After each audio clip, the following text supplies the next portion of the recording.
Papauwi na ang binatang si Robin na makasalubong na naman niya ang mga taong palagi nilang ginagawang katatawanan ang kanyang kapansanan.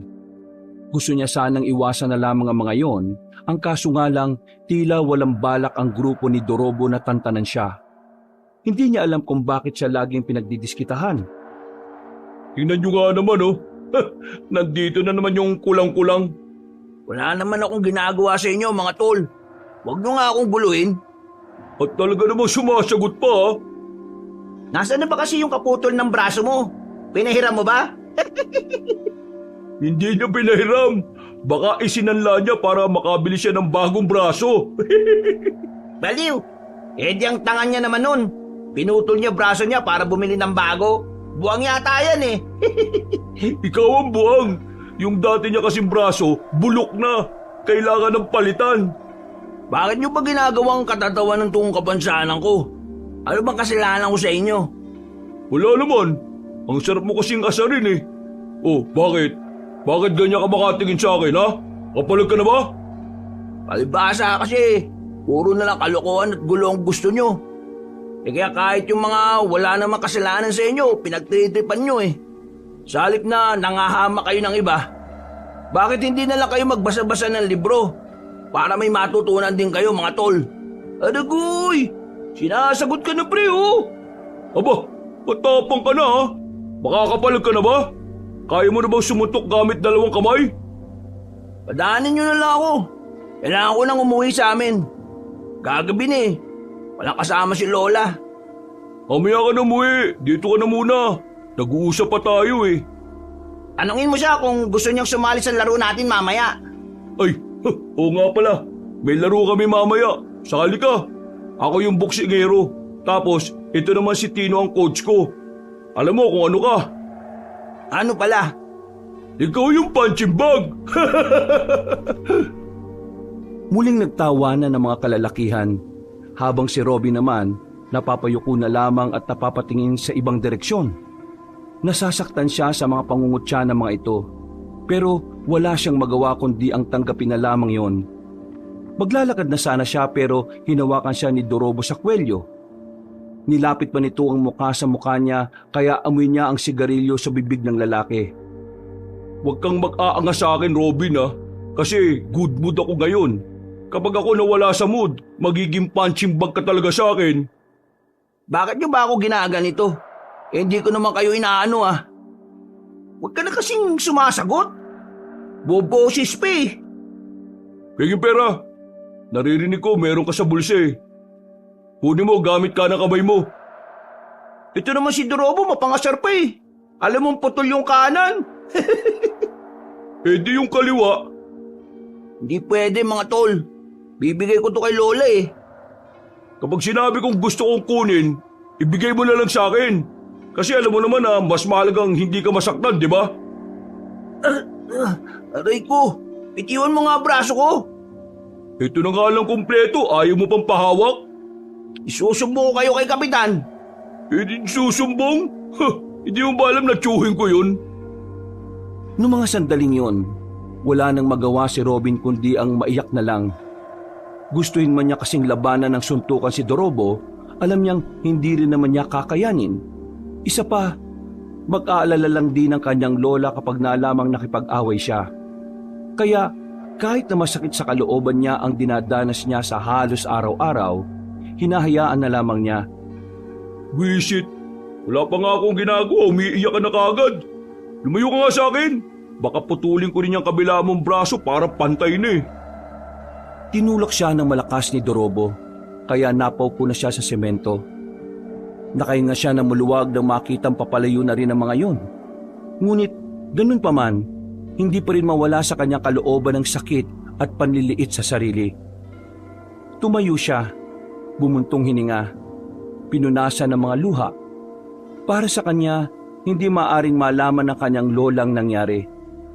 Magpapanggap na naman siya na ayos lang. Itatago na naman niya ang tunay na dinanas. Naglakad na lamang ang binata papunta sa kanila. Pagdating niya roon, sumilay ang kanyang peking ngiti. Naabutan niya ang kanyang lola na abalang naglalaga ng mais. Ah, andiyan ka na pala. Bakit naman ang tagal mo? Ano ba nangyari sa'yo? Inaway ka na naman ba ng mga loko-lokong yon? Hindi pula. Ako, magpapapi sa kanila. Baka sinipa ako pa sila. Buti naman at lumalabang ka. Alam mo kasi, Apo, sa mundong ito, ang mga kagaya mo madalas talagang gawing katatawanan ng mga ignoranting tao. Kaya dapat, kapag nangyari sa'yo yon, kaya mong ipagtanggol ang sarili mo. La, hindi mo na ako kailangan paalalahanan. Kayang-kaya ko ng sarili ko. Ang intindihin mo, ikaw, kasi matanda ka na. Aba, loko-loko ka. Natawa na lamang din na matanda. Nung hapon na yon, masaya silang kumain ng mais na parabang walang nangyari kay Robin. Sanay naman na ang binata. Kung minsan nga ay mas malala pa ang dinaranas niya mula sa ibang tao. Pero hindi pa rin niya sinasabi sa kanyang lola. Makalipas ang ilang araw, mas lalong nagsipag ang binatang si Robin. Hindi naging hadlang ang pagkaputol ng kanang braso niya para magsumikap sa buhay. Sa katunayan, kung ano-anong trabaho na nga ang kanyang pinapasok. At ngayon, siya ay nagtatrabaho sa isang paniderya na malapit lang din naman sa kanilang baryo. Ang paniderya na pagmamay-ari ng isang kano. Hey, what happened to your face, Robin? My face, sir? No happen. It's just normal. Don't lie to me. I'm not blind. Tell me, are you being bullied again? Konti lang, sir. Little, sir. Why don't you fight them back? Because I'm not like them, sir. If we make battle to them, me is bad na rin. No, fighting back doesn't mean you're bad. It's about protecting yourself from other people harming you. In this world, you cannot show them that you're weak. If you want to live with your pride. Understand? Yes, sir. Understand, sir.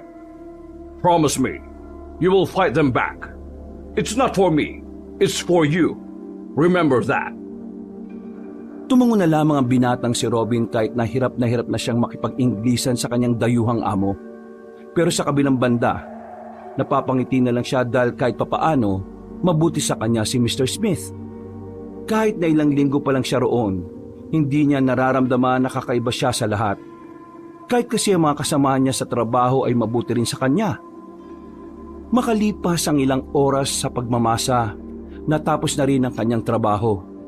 Umuwi siyang may mga dalang tinapay na sobra sa mga niluto nila. Pasipol-sipol pa ang binata habang naglalakad pa uwi. Napatigil siya nang matanaw sila ni Dorobo. Meron na namang pinagdidiskitahan ng mga yon. Pero laking pagtataka niya nang makita na ang isa sa mga kasama nito ang nakaupo sa gitna at napapalibutan. Lumapit siya ng bagya para marinig ang usapan ng mga yon. Wala ka rin kwenta eh.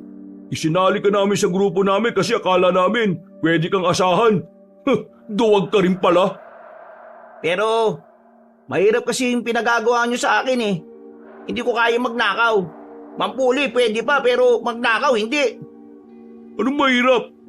Kukunin mo lang naman habang hindi nakatingin eh. Hindi pagnanakaw tawag doon. Ang tawag doon, diskarte. Hindi ko talaga kaya eh. Pasensya na. Huwag nyo na ako tanggalin. Hindi namin kailangan ng duwag at walang kwentang miyembro. Diyan ka na! Sinipa pa ni Dorobo ang binatang si Tino. Sumubsob pa ito sa lupa at saka naglakad paalis. Naiwan si Tino doon. Sinamantala na ni Robby ng pagkakataon na lapitan ito. Nagmamadaling tumayo si Tino nang bigla siyang lumitaw. Tila umaating maangas at siga. Hoy! Anong tinitingin-tingin mo? Papalag ka ba? Hindi mo na kailangan magpanggap sa harapan ko. Ayos lang naman sa akin na hindi ka siga, tol. Walang kaso. Pinagsasabi mo. Bigkusan kaya kita dyan. Nakita ko nangyari. Nakita ko kung paano kanila saktan. Alam kong sumali ka lang sa kanila para magpanggap na maangas. Magawa ka ba ng kwento? Lubayin mo nga ako bago pa kita masuntok. Hindi may tatago ng mata ang katotohanan. Tignan mo, malapit ka lang umiyak oh. Anong malapit nang umiyak? Nasisiraan ka na yata ng bait eh. Sige na, tol. Umiyak ka na. Di naman kita uhusgahan eh. Di ako iiyak, no? Di ako kagaya mo na mahina. Sus, kunwari ka pa. Nangingilid na luha mo, tol. Umiyak ka na. Mas maganda nang nailalabas ang sama ng loob mo. Maya-maya lang, bigla na lang umiyak ang lalaking si Tino. Para itong bata na inagawan ng candy. Ang lakas ng iyak at ang ibang napapadaan ay napapatingin na rin sa kanila. Kaya kahit hindi naman gaano kilala ni Robin ang binatang si Tino, hinila niya yun paalis sa lugar na yun. Nakarating sila sa isang iskinita na walang gaanong dumaraan. O yan, diyan ka umiyak, tol. Walang makakakita sa'yo. Nina, tapos na ako umiyak.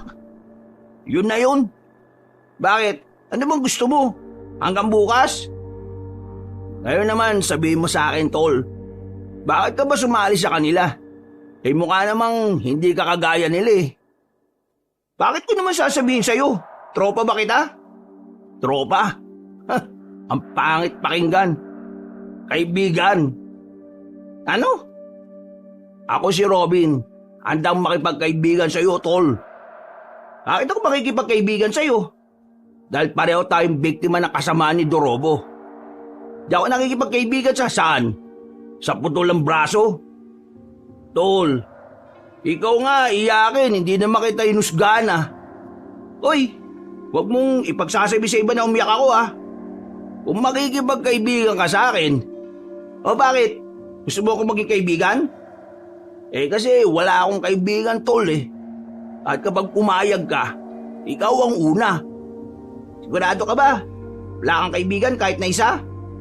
Wala nga. Lahat ng nakilala ko, pinagdidiskitaan lang nila ako eh. Mahirap makipagkaibigan kapag may kulang sa'yo. Kasi, yun ang lagi na napapansin nila. O ano, makikipagkaibigan ka ba sa akin o hindi? Kapag nakipagkaibigan ako sa'yo, ano naman mangyayari? Malamang, magkaibigan na tayo. At kung anong sikreto mo, sasabihin mo na sa akin. Ganun din naman ako sa'yo, tol. Biglang nanahimik si Tino. Bumuntungin nga siya at tumingin sa malayo. Naging kagaya mo rin ako sa dati naming tinitiran. Pinagdidiskitan nila ako. Sa hindi ko maalamang dahilan eh. Ngayon, lumipat kami dito sa baryo na to. Nakita ko sila Dorobo. Natakot ako sa kanila kasi maangas at siga sila eh. Ay ang ginawa ko, sumali ako sa kanila. Di ba nga sabi nila, if you join them, beat them. Ha? Parang may mali yata, tol eh. Basta ganun. Basta sumali ako sa kanila para magmukha rin akong maangas. Para hindi malata ang kahinaan ko. Para walang lumapit sa akin para mambuli. Pero hindi ko nakala na kahit anong gawin ko, lalabas at lalabas pa rin ang pagiging mahina ko. Hindi ko sila kayang sabayan. Kasi tol, hindi ka naman kagaya nila. Hindi ka masamang tao. Kaya kahit anong gawin mo talaga, lalabas yung totoong ikaw. Alam mo, ako, mula pagkabata ko, danas ko na yung pangungutya. Itong putol kong braso, ito palaging usapan ng mga kalaro ko dati. Pati nga rin yung mga magulang nila, ginagawa rin akong katatawanan. Halos araw-araw. Walang araw na hindi ako makakarinig ng panglalait. Madalas din ako mabuli, mabugbog, masaktan at kung ano-ano pa. Pero alam mo kung anong ginawa ko? Ano? Pinakita ko lang talaga kung sino ako. Tinanggap ko kung ano ako. Kung nakikita nila kahinaan ko, sige lang. Kung gagamitin nila ang kahinaan ko, bahala sila. Pero ito lang ang tatandaan mo. Hindi mo kailangan maging kagaya nila para lang mailigtas mo ang sarili mo. Ang kailangan mo, pagtanggap sa sarili mo. Kapag tanggap mo ang sarili mo, walang epekto sa iyo ang panglalait ng iba. Ang galing magsalita nito. Ikaw nga din umiiyak eh. Uy, nasasaktan ka rin sa panglalait ng iba, no? Anong walang epekto? Hindi sapat na tanggap mo lang ang sarili mo. Dapat mahal mo rin ang sarili mo para kaya mo ipagtanggol ang sarili mo sa iba. Alam mo, yung mga sinabi natin, yan yung mga bagay na di natin magawa. Bakit kaya hindi na lang natin gawin ng sabay? Gawin ng sabay? Inilahad ni Robin ang kanyang kamay, tanda ng kanyang pakikipagkaibigan. Hindi rin naman nagdalawang isip ang binatang si Tino. Nakipagkamay na rin ito kay Robin. Napangiti ang dalawa. Ang hapon na yon ang naging simula ng kanilang pagkakaibigan. Tuluyan nang iniwan ni Tino ang barkadahan niya kina Dorobo. Sa paglipas ng mga araw, palagi nang magkasama ang dalawa. Kung nasa ng isa, naroon din ang isa. Sa katunayan, nagkaroon ng interes si Tino na pumasok din sa paniderya. Kaya hindi naman nagdalawang isip si Robin na ilapit si Tino sa kanyang boss. Mr. Smith, this is Tino, my new friend. Tino, like the paninderya and Tino want to work here. If, may bakante, vacant. So you have a friend now. But last time I saw this face together with the bullies. And now he's your friend? Tino make a change to his life. He fake to be maangas. Yes, I once bully of him, but that's not the real me. I joined their group because I thought they can protect me. But unfortunately, they kick me out. And then now, every day I go out, they always bullying me because I choose to be me. A real me, not a bully. Ang bira naman, tol. Marunong ka naman palang mag-English eh. Mas naiintindihan pa nga yan ni Mr. Smith. Mahilig kasi ako magbasa-basa ng English na libro. So, you're telling me that you finally develop a good character? Yes, sir. Okay, from now on, you and Robin are partners. Starting tomorrow, you work here, Robin. Train him. Tell him all the things that he need to learn. Okay? Understand? Yes, sir. I understand, sir. Naglakad na si Mr. Smith. Tuwang-tuwa naman ang dalawang binata ng mga sandaling yon. Lumabas na rin sila ng paninderya na hindi mawala-wala ang ngiti. Apir tayo dyan! Ayos! Sabi ko na nga matatanggap ka, tol. Pinakita mo ba naman ng maki-English ka eh? Hindi rin naman tamang English ko eh. Pero mas klaro siya kaysa sa akin, tol. Di ba? Natigil lang ang kanilang paglalakad na makasalubong nila ang lalaking si Dorobo. Wow, wow, wow! Nagsama na palang dalawang lampa. Isang duwag at isa namang putol. Wala kaming panahon makipag-usap sa iyo ngayon. Masaya kami at ayaw naming masira yun. Aba, parang may tapang na yung pagkakasabi nun ah. Bakit? Saan ka naman kumukuha ng lakas ng loob mo ngayon? Sa nawawalang braso nitong si Robin? Hindi ba kayo napapagod sa buhay nyo? Ganito lang palagi ginagawa nyo? Ni minsan ba hindi nyo naisip na umunlad sa buhay? Kami kasi gusto namin eh. Hoy, nag-iinsulto ka ba? Totoo naman eh. Kami, inaatubag namin kung paano kami makakatulong sa mga mahal namin sa buhay. Kayo, inaatubag nyo kung paano kayo makakapanglamang at makakasira ng buhay ng iba. Bah, tapang mo na pala ah. Hinablot ni Dorobo ang kanyang kwelyo. Isang suntok ang pinakawalan ng lalaki. Buti na lang ay natulak ni Tino ang lalaking barumbado kaya hindi tumama ang suntok. Gulat na gulat si Dorobo na nagawa yun ni Tino. Samantala, agad din naman bumawi si Robin. Naalala niya kasi ang sinasabi ni Mr. Smith at ng kanyang lola. Kahit kaliwang braso na lamang ang meron siya, dali-dali siyang lumapit kay Dorobo at saka sinapak yun sa panga. Mahilo-hilo si Dorobo sa kanyang ginawa. Hindi makapaniwala si Tino sa kanyang ginawa. Nang makita nilang nakarecover agad si Dorobo, hindi na nagkatubili si Robin at Tino na tumakbo. Karipas ang kanilang ginawa. Hindi sila agad nahabol nila Dorobo dahil bahagya pa itong nahihilo. Habang tumatakbo, tawa sila ng tawa. Unang beses lang kasi nilang nakita na parang muntikan ng tumaob ang barumbadong lalaki. Nagtago sila sa gilid ng poste para makapagpahinga. Nakita nilang tumatakbo sila Dorobo patungo sa ibang direksyon kaya nakampante na sila. Pagtingin nila sa gilid, meron silang nakitang isang lalaki sa kabilang banda ng daan. Naglalaway, nanlilisik ang mga mata. Sa kaliwang kamay nito ay hawak nitong manok na wala ng buhay. Umaagos ang sariwang dugo papunta sa lapag. Nang mapatingin yun sa kanila, nagmamadali ang lalaki na makaalis. Uy, Kagi, ano yun? Hindi ko alam, tol. Pero kinain niya yata yung manok ng ilaw eh. Pre, naisip mo ba yung naisip ko? Hindi, tol. Bakit? Alam bang naisip mo? Hindi kaya aswang yung lalaking yun? Ha? Aswang? Kailan pa nagkaroon ng aswang dito sa atin, tol? Mali mo naman, di ba? Eh ano yung nakita natin? Tara, sundan natin, tol. O sige, tara. Natunang atensyon ng dalawang binata sa misteryosong lalaki na nakita nila. Sinundan nila ang patak ng dugo sa lapag.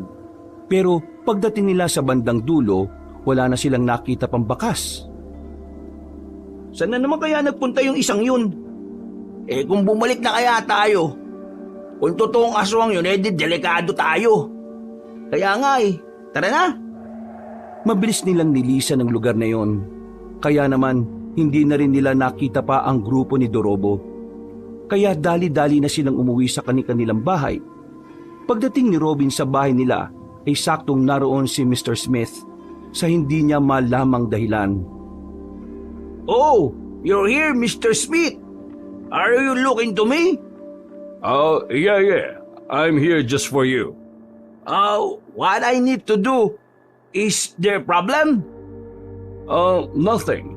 I'm just checking if you are okay. I'll go ahead. Nagmamadali si Mr. Smith na parang nahihiya. Napapakamot na lang sa ulo ang binatang si Robin. Akala niya ay may nasabi siyang hindi maganda. Wala, ang problema ni boss. Bakit siya nagpunta rito? Kagaya nga na sinabi niya, inaalam niya lang kung nasa maayos kang kalagayan. Alam mo naman yon, maalalahanin sa mga tao niya. Ah, ganun ba? Eh bakit ganyan ang ngiti mo? Ha? Aling ngiti? Ikaw la, may hindi ka yata sinasabi sa akin ha? Ano ka ba? Huwag ka nga mag-isip ng kung ano dyan. Magkaibigan lang kami ni Mr. Smith. Wow, wala naman akong sinasabi ah. Bakit yan agad ang sinasabi mo? Ay naku, mabuti pa. Kumain ka na lang. Dumidiskarte ka no? Ha, ayos lang yan la. Wala namang asawa si Mr. Smith eh. At mabait naman siya. Hoy, tumigil ka nga. Para kang siraulo sa sinasabi mo ah. Natatawa na lamang si Robin noong mga sandaling yon.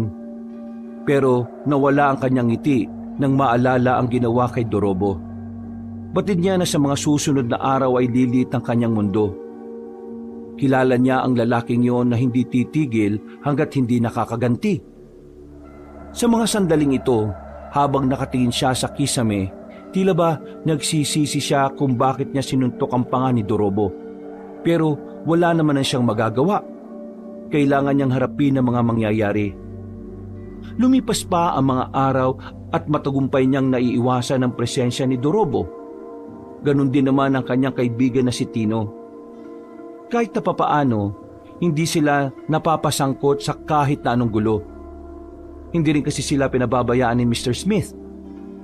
Habang inaabangan sila ni Dorobo, pinahatid naman sila ng matandang kano. Kahit kasi may edad na, talagang matipuno pa rin ang katawan ni Mr. Smith. Makikita na alagang-alaga nito ang katawan. Tol, bilisan natin maglakad. Baka mamaya sinusundan na naman tayo ng mga loko. Sayang nga kasi, di tayo natin ni Mr. Smith. May lakad yun ngayong hapon eh. Bahala na muna tayo sa sarili natin. Gagi, yun na sila oh. Naamoy na naman yata tayo. Ayun yung mga gunggong oh! Abulin nyo! Dahil sa takot na baka mabugbog ng mga barumbadong lalaki, Dali-daling tumakbo ang magkaibigang Robin at Tino kung saan-saan sila sumuot. Hindi na nga nila namalayan na nakarating na rin sila sa kagubatan. Nakikita nilang nakasunod pa rin ang mga yon kaya tumawid na sila sa hanging bridge. Napansin nilang takot pala si Dorobo sa matataas na lugar kaya hindi na ito tumuloy sa kanila.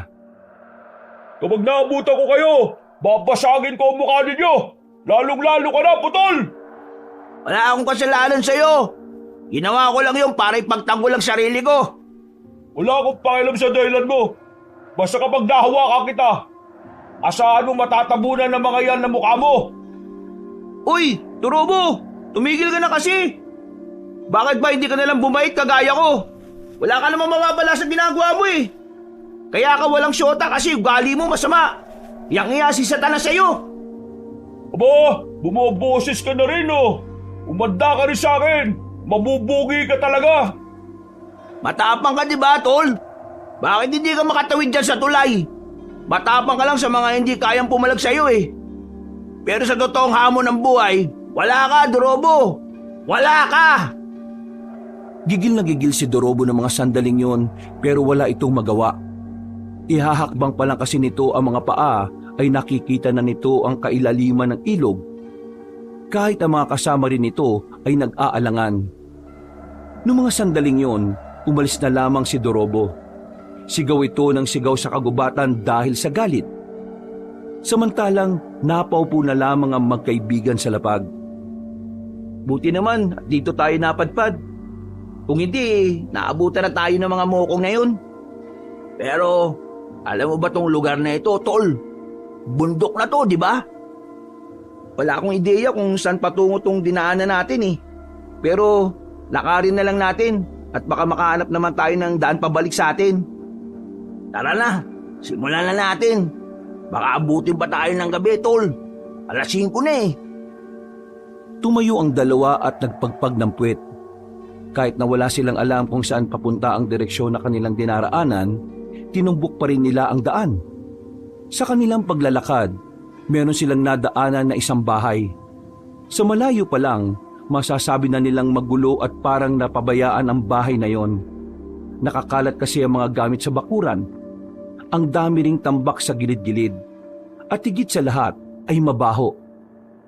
Ang bira, anong klaseng bayan? Sino naman kaya nakatira dyan at parang walang pakialam sa paligid niya? Nako, parang amoy bulok yung lugar niya. Tara, sa iba tayo dumaan. Sakit sa ulo eh.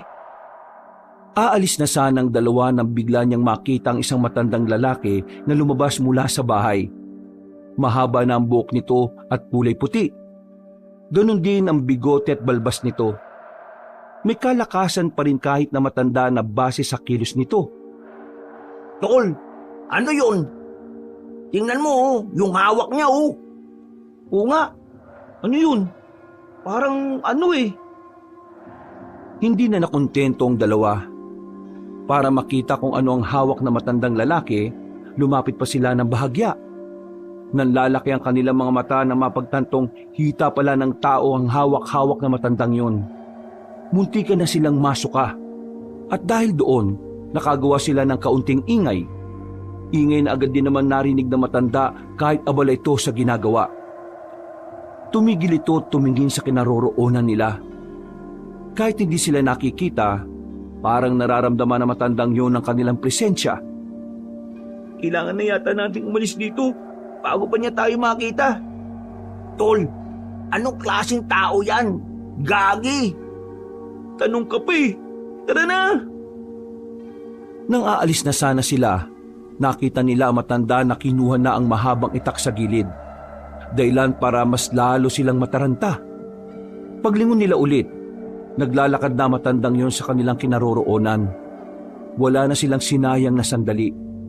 Kumaripas na agad sila ng takbo. Wala silang pakialam kung makalika sila ng mas malakas na ingay. Habang tinatahak ang daan, hindi na nila napapansin na mas lalo na pala silang napapalayo sa tamang daan. Sobrang liblib na ng kanilang tinatakbo. Nakakadagdag pa sa kanilang takot ay ang nalalapit na pagsapit ng gabi. Tol, teka lang. hinihingal na ako. Hindi tayo pwedeng huminto, pre. Baka maabutan niya tayo. Hindi ka ba napapagod? Hindi. Bakit naman ako mapapagod? Baliw ka ba? Ang layo na ng tinakbo natin. Pahinga muna tayo. O sige, 2 minutes lang ha. Tumingin-tingin pa ang dalawa sa paligid. Hindi naman na nila nakikita matandang aswang. Pero dahil hindi na nga sila pamilyar sa lugar na kanilang kinalalagyan, hindi nila magawang makampante. Tol, pwede na yata tayong lumabas. Wala na yata yung matanda. Problema nito, paano tayo makakabalik sa atin? Ang liblib na nito eh. Yun nga, tol. Tapos, maggagabi na rin. Tol, may hinala ako kung anong klaseng tao yung matanda. Ang ibig ko sabihin, hindi siya tao. Isa ba tayo nang iniisip, tol? Oo, aswang. Baka nga, tol. Dahil sa ideyang iyon, agad na nagtindigan ang kanilang balahibo. Ramdam na ramdam nila bigla ang ihip ng hangin sa kagubatan at ang katahimikan na siyang tila bumibingi sa kanila. Kahit pagod, nagmamadali silang umalis. Natatanatan na nilang hinanap ang tamang daan kung papaano makakalabas sa kagubatan. Bilisan na natin! Huwag tayong papaabot ng gabi dito! Anong wag papaabot? Maggagabi na nga. Makalipas lang ang ilang minutong paglalakad sa kagubatan, meron na rin silang natanaw na kalsada. Nakahinga sila ng maluwag sa pag-aakalang makakauwi na sila. Nang naglalakad na sila roon, bigla na lang nilang napansin ang grupo ng mga tao na may mga dalang sulo. Parang parada, mababagal ang lakad at lahat ay nakasuot ng itim.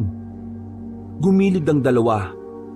Kulto ang unang pumasok sa isipan nila. Pero hindi yun basta kulto lang. Kulto pala ito ng mga aswang. Narinig kasi nila ang binibikas ng mga yon habang naglalakad. Kaya naman mas lalong dumagundong ang kaba sa kanilang dibdib. Nang halos 3 minuto nilang hinintay na makalagpas ang mga yon, mabilis silang lumayo roon. Windang na windang, para silang mabubuang sa mga nangyayari. Tol, totoo pala talaga itong mga aswang na to no? Anong gagawin natin ngayon? Natakasan nga natin sila Dorobo kanina. Nandito naman tayo ngayon. Mukhang nasa lugar yata tayo ng mga aswang, pre. Hindi na yata tayo makakabalik sa atin. Huwag na nga magsalita lang ganyan, tol. Baka mamaya magkatotoo yan. Isipin na lang natin kung paano tayo makakalis dito. Lakarin na lang natin tong daan na to. Baka dito, meron tayong makasalubong na sasakyan. Nang masiguro nilang wala ng mga aswang sa paligid, lakas loob na rin silang lumabas ng kanilang pinagtataguan. Lakad, takbo ang kanilang ginawa. Hindi na rin nila nababantayan ng oras. Inabot na pala sila ng 7:00. Maya-maya, isang malakas na busina ang kanilang narinig. Hoy! Magpapakamatay ba kayo? Makabokong kayo Kuya, baka pwedeng pasabay naman Sabay humarurot na lang ang sasakyan. Hindi sila pinakinggan ng lalaki. Mabilis na umalis ang truck. Bagsak ang balikat ng dalawa sa pag-aakalang makakabalik na sila sa kanilang baryo. Kaunting lakad pa ang kanilang ginawa. Meron na rin silang natanaw na liwanag. Meron palang nagmimina roon. Agad silang lumapit at nagtanong. Mabuti na lamang ay saktong may isa ring truck na papaalis. Kaya naman nakisabay na rin sila roon. Nakabalik naman sila ng kanilang baryo. Ang kaso nga lang ay 9:00 na. Kung saan-saan pa kasi nagpunta ang sinakyan nila. Tol, ano palang gagawin natin sa mga natuklasan natin? Ilihim na muna natin. Nakakabang kasi ako Pag kinalat natin, baka mamaya magalit yung mga aswang na yun sa atin. O sige, laylo muna tayo, tol. Huwag na muna siguro tayo lumabas ng bahay. Paano yung trabaho natin? Ang ibig kong sabihin, saka lang tayo lalabas kapag papasok ng bahay. Pero kung wala tayong gagawin sa labas, huwag na tayo lumabas. Sige, tol. Ingat ka Baka makasalubong mo yung mga kumag Mabilis naman akong tumakbo At 2 naman ang kamay ko para makipagsuntukan.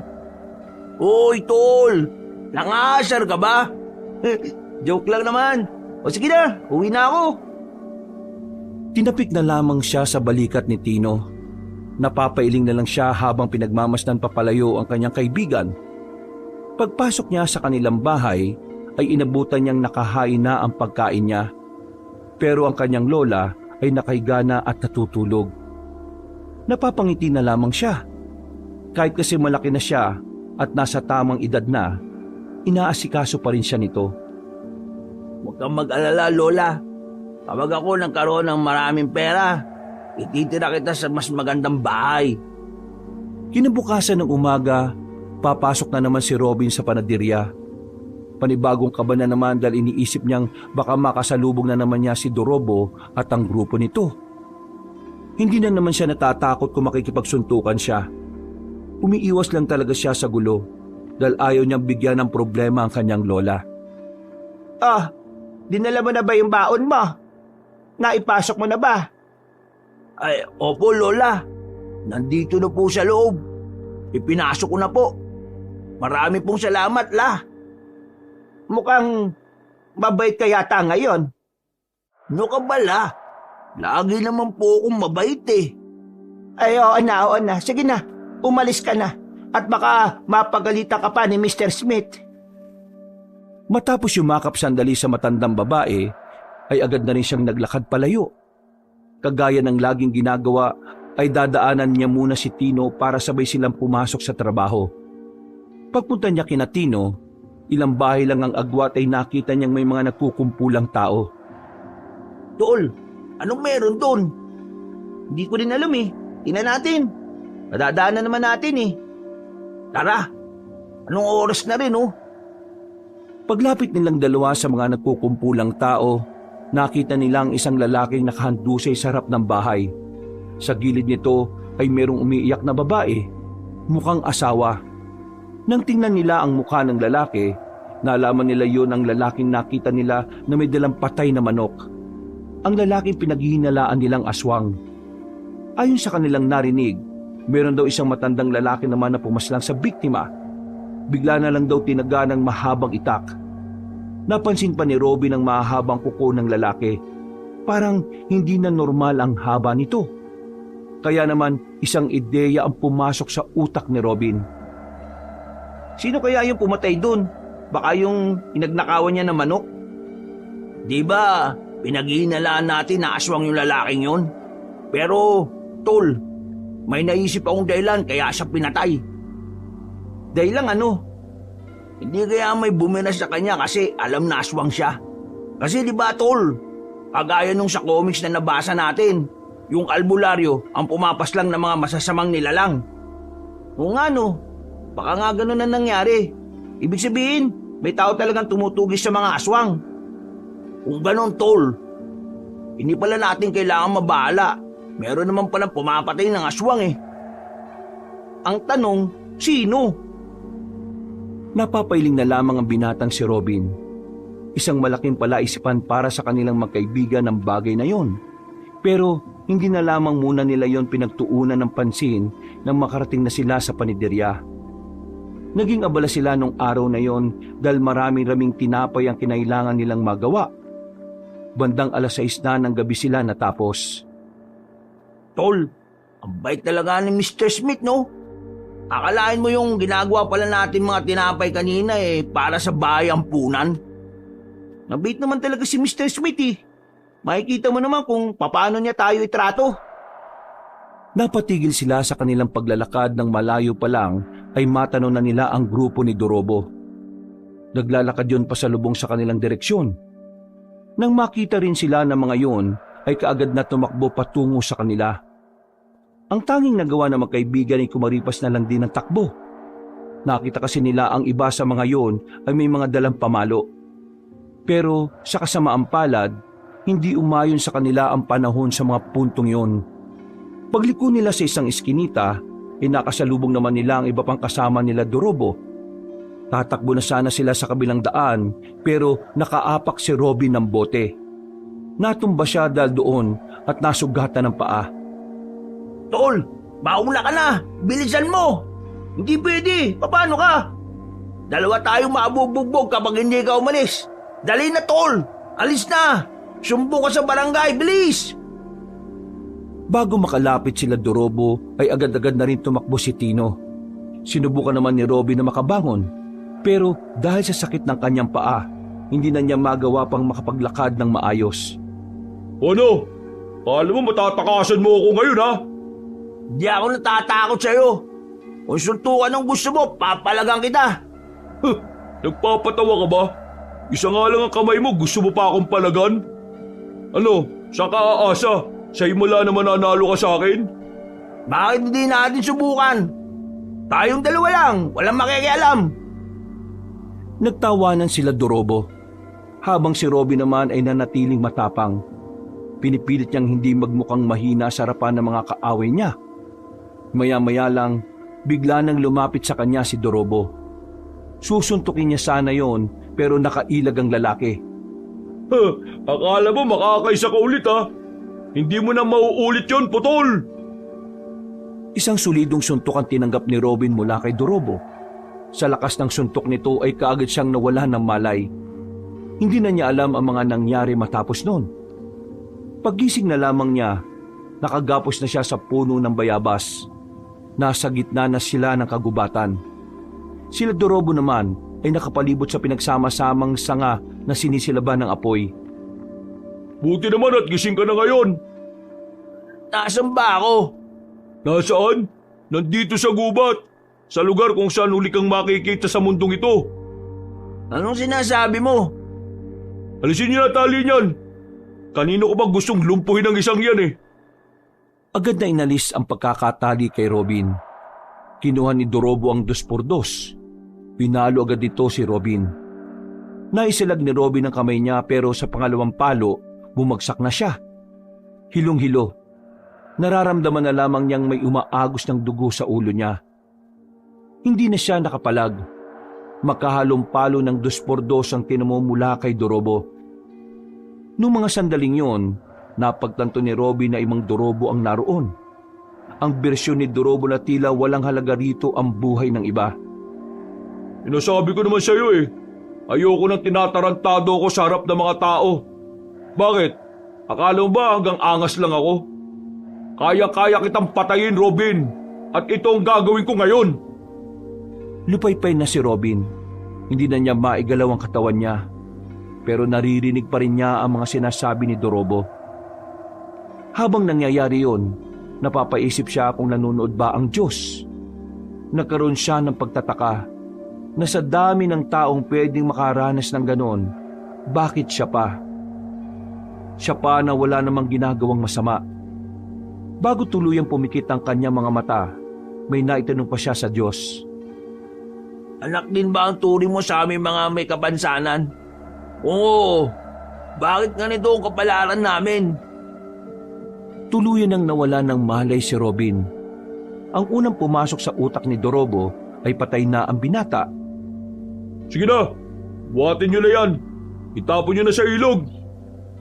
Dinala nila ang katawan ni Robin sa ilog at doon ay pinaanod. Patawa-tawa pa ang mga yon na parang wala lang nangyari.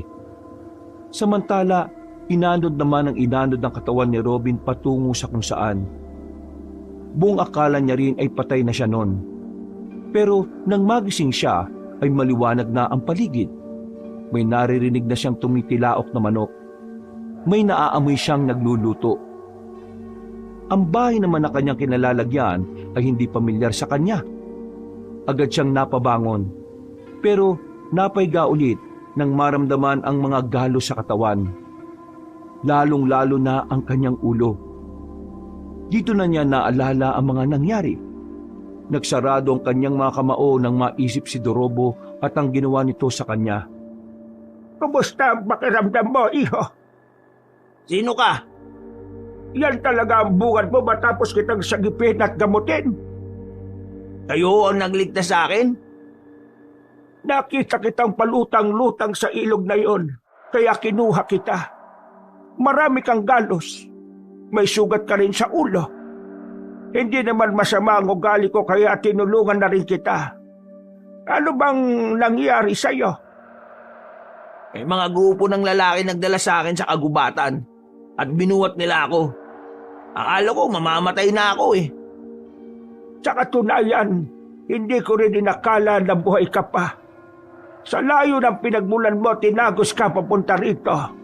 Imposible na mabuhay ka, lalo na't may mga sugat ka at bugbog ang katawan mo. Maswerte ka, may himala. Biglang napaisip si Robin. Naalala niya ang huling sinabi niya bago siya nawala ng malay. Nakaramdam siya ng konsensya dahil sa pagdududa niya sa Diyos. Tawagin mo na lang akong Mang Ekong. Bahay ko ang kinalalagyan mo. Bakit parang ikaw lang naman ang nakatira sa lugar na ito? Oo, ako nga lang. Teka. Hindi ka naman siguro aswang ano? Kung aswang ako, edi sana'y nakalaga ka na. At yung mga laman loob mo ginawa ko ng sinigang o kaya sisig. Akala ko aswang ka eh. Akala ko rin doon sa mga lalaking sinasabi mo lang ikaw natatakot. Sa mga aswang din pala. Bakit? Nakakita ka na ba ng aswang? Mga aswang, oo. Nakakita na ako. Saan? Nang misang inabol kami ng mga bumugbog sa akin. Nakarating kami sa isang bundok. Noong una, meron kami nakitang bahay. May matandang lalaki doon. Mahabang balbas at bigote niya. Tapos, nagulat na lang kami nang makita naming may bit-bit siyang hita ng tao. Inabol niya kami pero nakatakas naman kami. Nang marating naman namin yung kalsada, nakita naman namin yung parada ng mga aswang. Meron silang mga sinasabi na hindi namin naintindihan. Ang naintindihan lang namin yung sinasabi nilang mga aswang sila. Kayo po ba? May alam po ba kayong mga aswang? Umupo ang matandang lalaki sa upuan na nasa harapan ng papag. Naglabas ito ng sigarilyo at sandaling humithit. Nakikita mo ba yung mga nakasabit na sandatang yan? Yang mga yan ay ginagamit ko. Ibig sabihin, pumapas lang ka ng mga aswang? Tumutugis ako ng aswang. Binata pa lang ako, gawain ko na ito. Sa katunayan, meron akong pinaslang na aswang nito lang. Isang lalaking aswang sa baryo ng Malolos. Teka, sa baryo ng Malolos? Taga roon ako eh. Alam ko na. Ikaw ba yung pumatay doon sa nakita namin lalaki na nakaandusay sa tawat ng bahay? Yung tumaga doon? Oo, ako nga. Pinaslang ko na siya bago pa siya makapagdulot ng problema sa mas marami. Ang lalaking yun ay hindi natural na aswang. Siya ay biktima ng yanggaw. At sa oras na mayanggaw ka, wala ka ng pag-asang makabalik sa pagiging tao. Kaya kailangan ng patayin. Yanggaw? Ano yun? Basta, ang mamaraan ng aswang para magparami sila. Hahawaan kanila para maging aswang ang simpleng tao. Hindi ko inakala na ganito pala ang mga aswang. At totoo pala talaga sila. Maniniwala ka ba kung sasabihin ko sa iyong may binabalak silang masama sa probinsyang ito? Bakit? Kakainin ba nila ang mga tao sa probinsya natin? Sasakupin nila ang probinsyang ito at unti-unti nilang buburahin ang mga tao rito. Paano niyo po nalaman ng mga ganito? Tingin mo ba magiging manunugis ako kung wala akong alam sa kanila? Matagal ko na itong ginagawa, pero dahil mag-isa lang ako, hindi ko sila magawang patahimikin lahat. Ikaw? Ako? Oo, may iba pa bang ikaw rito? Bakit? Anong meron? Kailangan mo kong tulungan. Ha? Kailangan mo kong tulungan para labanan ng mga aswang. Ha? Anong may tutulong ko dyan? Tutulungan kitang matutunan ng mga bagay na may kinalaman sa pakikipaglaban. Uy. Sandali lang naman. Hindi pa naman ako napayag ah. At saka, tingnan mo nga, anong may tutulong ko sa laban-laban na yan? Kita mo naman, di ba? Buto lang ka ng braso ko. Ano naman? Anong ano naman? Ano naman kung putol lang isang braso mo? Tinatanong pa ba yan? malamang wala akong may tutulong. Ikaw nga, 2 braso mo o kamay. Nahihirapan eh. Ako pa kaya? Marami kong hindi kayang gawin dahil sa kabansanan kong ito. At baka lang hindi mo alam. Kaya mas magandang humanap ka na lang ng iba. At dahil may kulang sa'yo, mababa na ang tingin mo sa sarili mo. Hindi naman sa mababa ang tingin ko sa sarili ko. Yon ang nakikita ko. Kaya ka siguro nabubuli ng mga siraulo kasi hinahayaan mo lang sila noon. Kasi iniisip mo na hindi ka pwedeng pumalag sa kanila kasi may kulang sa katawan mo. Alam mo, hindi naman nakapansanan mo ang problema kung bakit ka nanliliit eh. Kundi yung takbo ng utak mo ang dapat mong ayusin. Kasi kung ikaw mismo bababa ang tingin mo sa sarili mo, ano pa nga asahan mo sa iba? Kung ano ang trato mo sa sarili mo, ganon din ang trato nila sa iyo. Hindi na nakapagsalita si Robin. Nakaramdam siya ng lungkot at tiya sa kanyang sarili. Aminin man niya kasi o hindi, tama naman ang mga sinabi na matanda.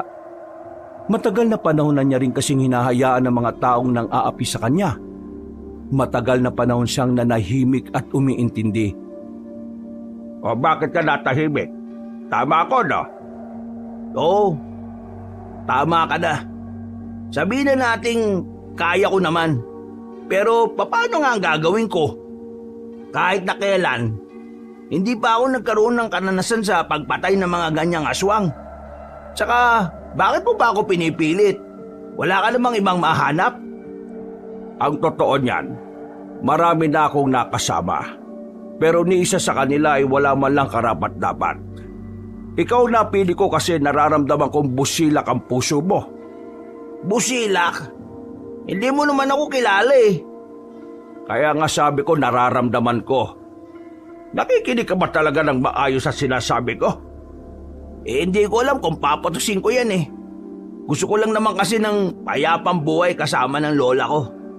Gugulo lang ang buhay ko kapag sumama ako sa iyo eh. Kung hindi ka sasama sa akin, ganun din. Magiging magulo pa rin ang buhay mo at ang buhay ng lahat. Dahil nalalapit na ang kanilang paghahasik. Pero kung sasama ka sa akin, pwede natin silang mapigilan. Pwede nating mapabagal ang mga plano nila. Manong, pasensya na. Pero ang hirap din kasi magtiwala sa sinasabi mo kasi hindi naman kita kilala eh. Gusto mo bang malaman kung nagsasabi ako ng totoo?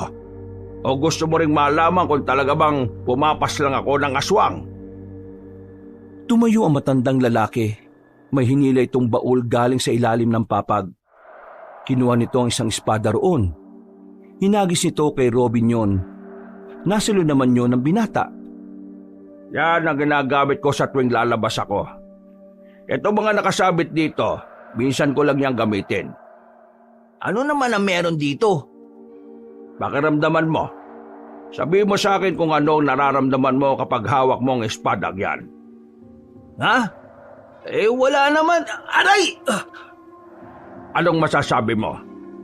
Anong meron dyan sa espada na yan? Bakit nakaramdam ako ng parang kuryente? Hindi ito pangkaraniwang espada. Ginagamit lang ito ng mga kagaya ko na kung tawagin ay antingero. Ang antingero ay ang taong gumagamit ng anting-anting. Ang anting-anting naman ay nakakapagbigay ng kakaibang lakas o kapangyarihan sa gumagamit nito at... Sandali. Sinasabi mo bang meron kang kapangyarihan? Sige nga, ipakita mo sa akin. Ang anting-anting ay hindi basta-basta ginagamit kung hindi naman kinakailangan. Wala ka naman pala eh. Baka gawa-gawa lang yan eh. Hindi pa ba sapat na paliwanag yung naramdaman mo sa espada? Bakit hindi mo ulit subukang hawakan? Hindi na nakapagsalita pa si Robin. Sa totoo lang, may parte na rin ng kanyang utak na tila naniniwala sa mga sinasabi ng matanda. Sadyang hindi niya lang talaga alam ang kanyang sasabihin. Bumuntong hininga na lamang ang matandang si Ekong. Napapailing ito. Pero kailangan mo na munang magpagaling. Gusto ko nang umuwi sa amin. Sige. Umuwi ka kung kaya mo. Kung kaya mo lang naman. Sandaling iginalaw ni Robin ang kanyang katawan, pero kaunting galaw lang niya ay nararamdaman na niya agad ng kirot. Bagya pa rin siyang nahihilo. Sa puntong ito, alam niyang tila hindi agad siya makakabalik sa kanilang baryo. Naisip niya agad ng kanyang lola. Sigurado mag-aalala yon kapag hindi siya nakauwi. Sa ayaw at sa gusto mo, dito ka na muna. Gagamutin ko pa ang mga sugat mo. Kapag gumaling ka, ikaw na bahala magdesisyon kung sasama ka sa akin. Pero sana, pag-isipan mo ng maigi. Tumango na lamang si Robin. Mabilis na lumipas sa mga oras. Sumapit na ang kinagabihan. Binalikan siya ni Mang Ekong na may mga dala ng gamot na pamahid. Sobrang hapdi ng mga gamot na yon. Mayak-iyak siya sa sobrang sakit. Parang maiihi siya sa kirot. Tagaktak din ang kanyang pawis. Kailangan mong tisin ng hapde kung gusto mo talagang gumaling ka kagad. Ano bang ginagawa ko? Hindi ba nagtitiis na ako? Ay, mabuti naman. Teka, may tanong lang ako. Ano yon? Wala ka bang anak? Asawa? Pamilya? Biglang umiti na mapait si Mang Ekong. Hindi pa man ito nagsasalita, tila naramdaman na agad ni Robin na hindi saya ang ibig sabihin ng ngiting yon. Bumuntong hininga si Mang Ekong. May kinuha itong pitaka. Inilabas ang dalawang larawan. Larawan ng isang batang babae at ng isang babae na maganda. Anak at asawa mo? Wala ka bang latest na picture nila? Ayan ang huling itsura nila nung huli ko silang makita. Matagal na silang wala. Maraming taon na rin ang nakalipas. Ay, pasensya na. Hindi ko alam eh. Wala ako nung gabi na yon. Umalis ako para sana bilhan ng masarap na pagkain ng anak namin dahil kaarawan niya. Pero na makabalik ako, naabutan ko na lang silang nakahandusay sa sahig. Duguan at wala ng buhay.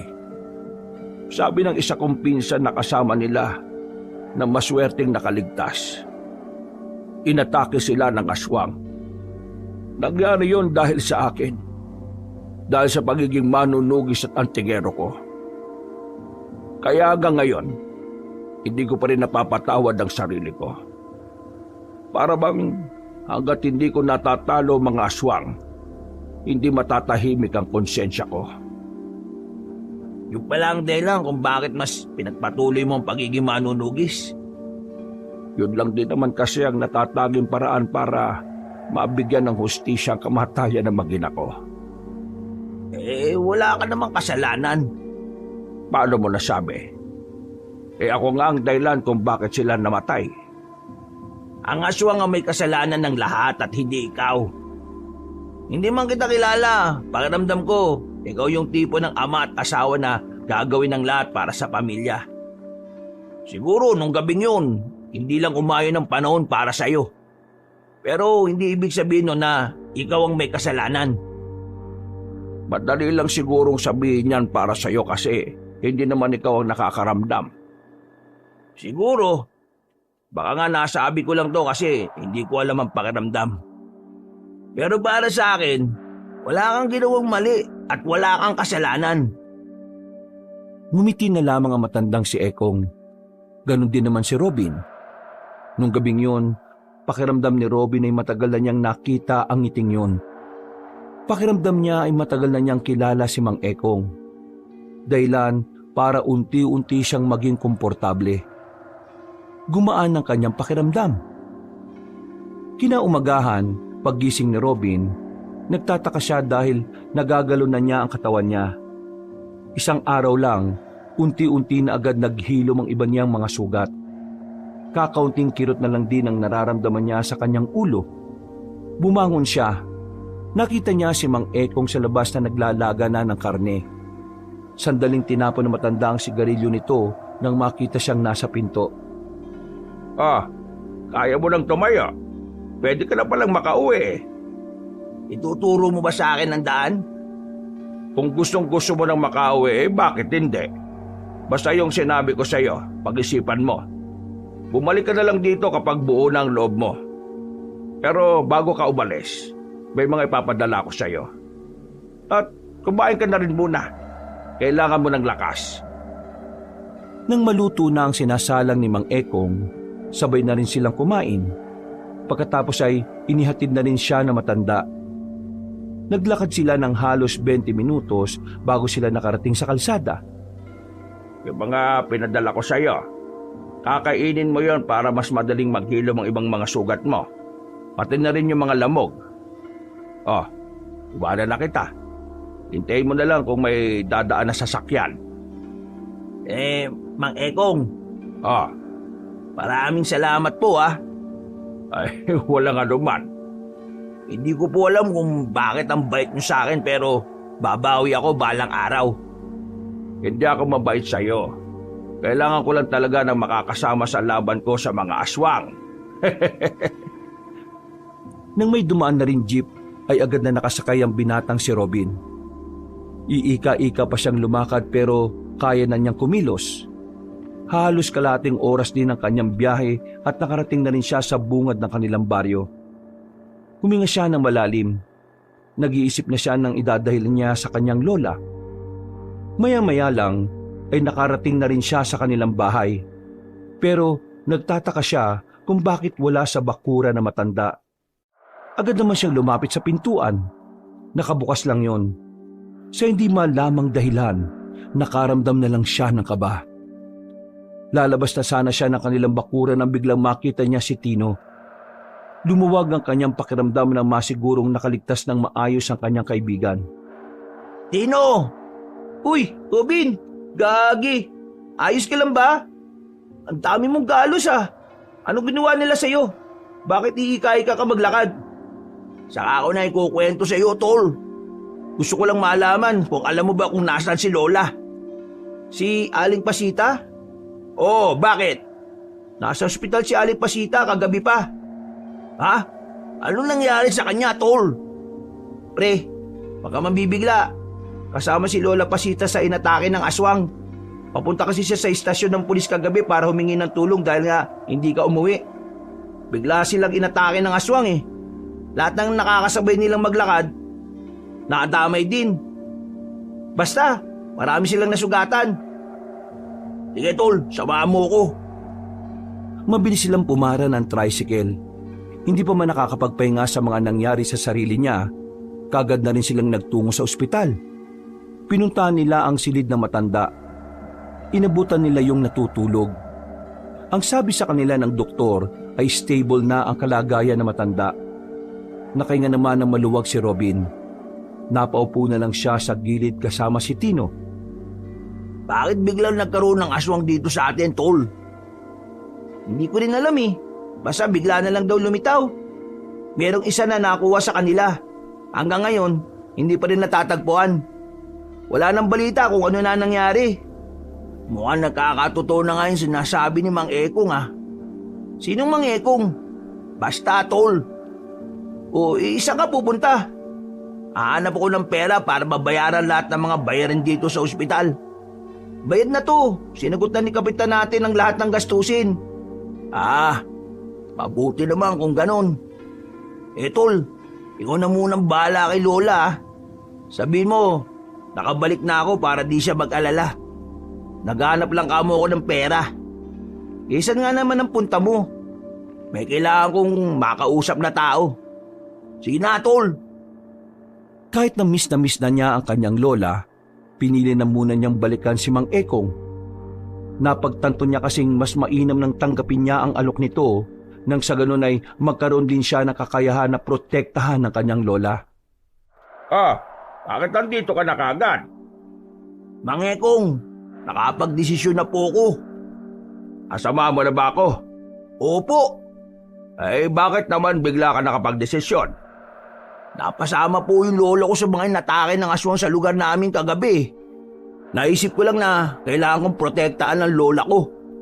At hindi ko yung magagawa kung wala akong lakas ng loob at kung wala akong kaalam-alam kung paano labanan ng mga aswang. Kung papayag ka na pala, marami akong ipapaliwanag sa iyo. Mga bagay na dapat mong tandaan sa pagiging antingero.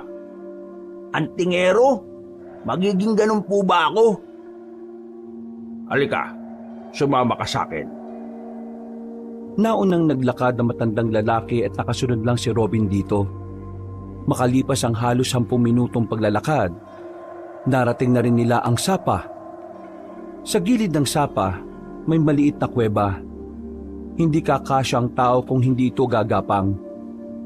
Seryoso? Dadaan tayo dyan? Ano ba talaga ang gusto mo ipakita sa akin? Nasa loob nito ang isang anting-anting na matagal lang naghihintay ng amo. Sumunod ka sa akin. May mga galos pa ako eh. Masakit pa rin konti. Tiisin mo! Gumapang na si Mang Ekong. Napapailing na lamang si Robin pero sumunod na rin siya sa matanda. Nang malagpasan nila ang masikip na lagusan, nakatayo na rin sila sa wakas. Nasa malawak na parte na sila ng kuweba. Tulungan mo ako itulak ang batong ito. Eh, ang bigat naman ito. Nang maalis na nila ang batong naroon, bumungad sa kanila ang kwintas na may palawit na buwan. Kulay pilak ito. Nanlalaki ang mga mata ni Robin nang makita niyang maliwanag yon. Uy, Mang Ekong, anong nangyayari? Ibig sabihin lang nito, kinikilala ka ng anting-anting. Kunin mo siya. Kukunin ko talaga? Oo. Ano bang sinabi ko? Marahang kinuha ni Robin ang kwintas. Namamangha siya sa liwanag na inilalabas nito. Maya-maya lang ay meron na rin siyang naramdaman na parabang may dumadaloy sa braso niya patungo sa buong katawan. Uy, anong nangyayari sa akin? Kagaya nga ng sinasabi ko, kinikilala ka ng anting-anting. Ibig sabihin lang nito, ikaw ang bagong tagapangalaga niyan. Bagong tagapangalaga? Ibig sabihin may dati? Oo. Ang kaso nga lang, nawala sa wisyo ang taong yon. Nalulong sa sugal at napabayaan na niya ang anting-anting na to. Kaya naman, ikaw ang pinipili niya dahil sa pagiging bukal ng puso mo. Paano ko naman to gagamitin? Susot ko lang? Ako na lang bahala magturo sa'yo. Papakinggan mo lang ang lahat ng sinasabi ko. Matapos makuha ang anting-anting na yon, ay agad na rin silang umalis doon. Hanggang sa makarating sila sa bahay ni Mang Ekong ay di pa rin siya makapaniwala sa nakikita niyang liwanag. Maya-maya lang ay sinimulan na rin nila ang pag-aaral tungkol sa mga bagay na dapat niyang malaman. Makakapal na libro ang nilabas ni Mang Ekong. Napapakamot na lamang ng ulo si Robin. Narito sa mga librong ito ang mga dapat mong matutunan. Binasa ni Robin ang lahat ng mga nakasulat sa libro. Ilang araw siyang nagpabalik-balik sa bahay ni Mang Ekong para lamang matutunan ng lahat. Hindi nagiging madali para sa kanya na kabisaduhin ang lahat ng mga nabasa niya. Pero kahit na papaano, nagkaroon siya ng progreso. Sa mga sumunod na araw, ang sinasanay naman ni Robin ay kung paano gamitin ng maayos ang anting-anting. Sinasabayan niya rin ng paghawak ng sandata. Madali lang nakukuha ni Robin ang mga galaw. Pero ang pagpapalabas ng tunay na lakas ng anting-anting ay hindi niya pa gaanong gamay. Wala pa rin ba sila Dorobo? Wala nang mangyari yun sa'yo. Hindi na sila rito nakita eh. Baka akala siguro nila eh, namatay ka na kaya nagtatago na. Mas maganda nang wala sila rito, tol. Kasi kung nandito sila, binubuli pa rin nila tayo. Mayayari na sila sa akin. Eh baka atakin sa puso mga yun kapag nalaman nilang buhay ka pa. Pero masaya ako sa iyo, pre. Mukhang maganda ang dulot sa iyo ng sinasabi mong manunugis ng aswang eh. Sigurado ka ba na papasukin mong landas, pre? Delikado kasi yan eh. Nung una, nag-aalangan din ako, tol. Lalo na ngayon. Meron akong kakulangan. Pero naisip ko rin naman na hindi tuwad lang para gumawa ko ng paraan para protektahan ng mga mahal ko sa buhay. Ayoko nang maramdaman pa na wala akong silbi sa buhay ng iba eh. Isa pa, may masamang binabalak ang mga aswang. Kailangan namin silang mapigilan. Kung hindi, baka marami tayong mapahamak. Eh pre, pwede ba ako dyan? Saan? Dito sa tabi ko? Eh di tumabi ka. Umusog ng bagya si Robin habang sila'y nasa lumang waiting shed. Natatawa na lamang si Tino dahil mali ang pagkakaunawa ni Robin. Hindi. Ang ibig kong sabihin, pwede ba ako diyan sa pinasok mo? Gusto ko rin kasing matutong pumalag sa mga aswang, pre. Kasi ayoko naman dumating yung araw na sila mama ang mabiktima kasi wala akong magawa. Sigurado ko ba sa sinasabi mo, tol? Hindi kasi biro itong ginagawa ko. Buhay ang nakataya dito, tol. Ganun din naman eh. Kung wala akong gagawin baka mapahamak din ang pamilya ko kasi sabi mo nga, may masamang balak ang mga aswang. Kaya ganun na lang ang gagawin ko. Gagawa na lang din ako ng paraan. Kaya sige na, isama mo na ako dyan.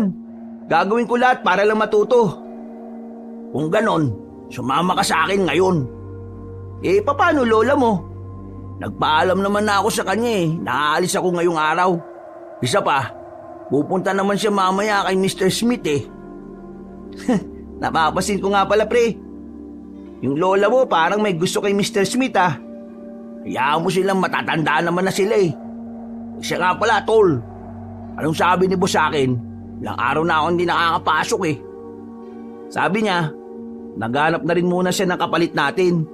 Bumalik na lang daw tayo kapag ayos na yung mga inaasikaso natin. Mabuti naman kung ganun. Matapos ang usapang yon, ay agad na rin silang bumiyahe. Nang makarating na sila, ay inabutan nila si Mang Ekong na nag-iinsayo gamit ang espada. Napatigil ito na makitang may kasamang ibang tao si Robin. Nagtataka si Mang Ekong na tumitig sa kanila.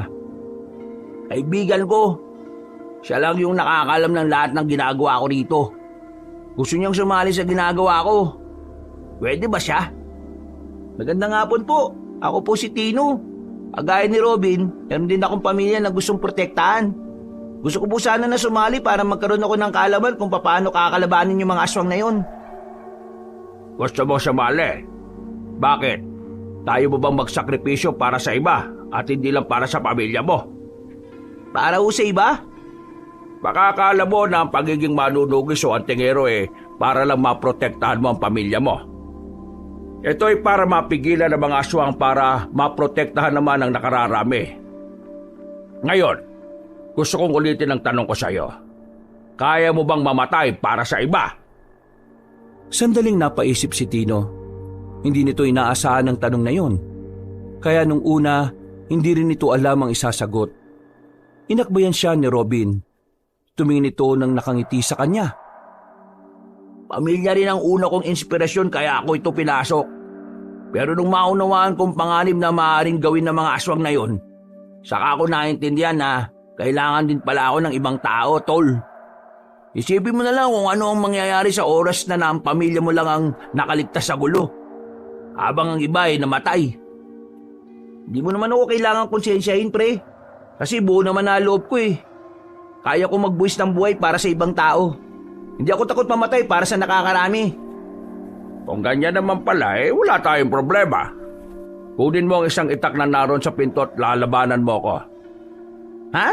Agad-agad? Gusto mong magsala, hindi ba? Kaya labanan mo ko. Napapakamot na lamang sa ulo si Tino. Sa hapon na yon, nagsimula ang pagsasanay ng lalaki. Habang si Robin naman, nagtungo siya sa kagubatan para subukan namang buhayin ang tunay na kapangyarihan ng kanyang anting-anting. Umupo siya sa malaking bato sa gitna ng kakahuyan. Ipinikit niya ang mga mata. Sinubukan niyang kumonekta sa kalikasan. Matinding konsentrasyon ang kanyang ginawa. Pero sa kasamaang palad, hindi pa rin naging aktibo ang tunay na kapangyarihan ng anting-anting. Ang tanging nagagamit lamang niya ay ang kakaunting parte nito. Makalipas pa ang 1 linggo, naging handa na rin ang magkaibigan para sa kanilang magiging unang misyon. Babalikan nila ang bahay na matandang aswang na nakita nila. Dakong 9:00 ng gabi, umalis na sila sa bahay ni Mang Ekong. Mang Ekong, gaano nyo na po katagal ginagawa tong pagtugis sa mga aswang? Matagal na rin. Mula pa nung binata ako. Ito na rin pala ang naging buhay ninyo? Kaya pala sanay na rin kayo no? Tol, malapit na tayo. Manda ka na. Natanaw na rin nila ang nag-iisang bahay sa gitna ng kagubatan. May malakas na lampara doon kaya kahit na nasa malayo sila ay kitang-kita nila ito. Hinugutan nila ang kanilang mga sandata. Nang ilang metro na lang ang kanilang distansya, nagtago na muna sila para magmasid. Mang Ekong, ano yung hawak ninyo? Langis. Dito natin malalaman kung may aswang sa paligid. May aswang ba rito? Hindi kumukulo ang langis eh. Ibig sabihin wala. Tara na. Nauna nang lumabas na pinagtataguan si Mang Ekong. Lumapit sila sa bahay. Napapatakip na lamang sila ng ilong dahil sa mga naaamoy nilang masangsang. Para bang mga nabubulok na daga. Dito namin nakita yung matandang lalaki. Diyan sa mismong lamesa na yan. Diyan niya nilagay yung hita ng tao. Lehitimong aswang ang narito. Sa katunayan, hindi lang siya basta aswang. Malakas ang kutob ko na kakaibang aswang siya. Anong ibig niyong sabihin? Nararamdaman ng anting-anting ko na hindi siya pangkaraniwan. Itong mga ginagawa niya, parang libangan niya lang. Kailangan natin siyang paghandaan. Hintayin ba natin siyang dumating? Oo. Kailangan natin siyang paslangin. Lalo na't malaki siyang banta sa buhay ng mga tao. Nung mga oras na yon, bumalik na muna sila Robin. Nagtago na muna sila at hinintay ang matandang aswang na magpakita sa kanila. Pero sa halip na ang matandang yon ang kanilang makita, ang mga dumating ay mga lalaking nakaitim. Ang mga aswang na inaakala nilang mga kulto. Manda kayo. Bibiglain natin sila. Kaya ba natin yan? 6 lang yan, tol. Kayang-kaya yan. Sumenya si Mang Ekong. Pagkabilang nila ng 3, agad silang lumabas at inatake ang mga aswang na nasa bakuran. Nagulat ang mga yon. Agad na umilag pero dahil sa bilis nila, tinamaan agad ng 3 aswang. Samantala, ang mga natitira naman ay mabilis na nakadistansya. Nag-iisa tayo. Bahala na muna kayo sa mga sarili ninyo. Bahala talaga? Tol, ngayon na! Hinawakan ni Robin ang kanyang anting-anting. Pumikit siya ng 5 segundo. Pagtilat niya, ay nararamdaman na niya ang kakaibang enerhiya sa kanyang buong sistema. Mabilis niyang nilapitan ang katapat niyang aswang.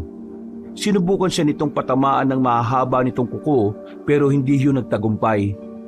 Nang makakuha naman ng tamang pagkakataon si Robin, agad niyang hinataw ng espada ang tagiliran ng aswang.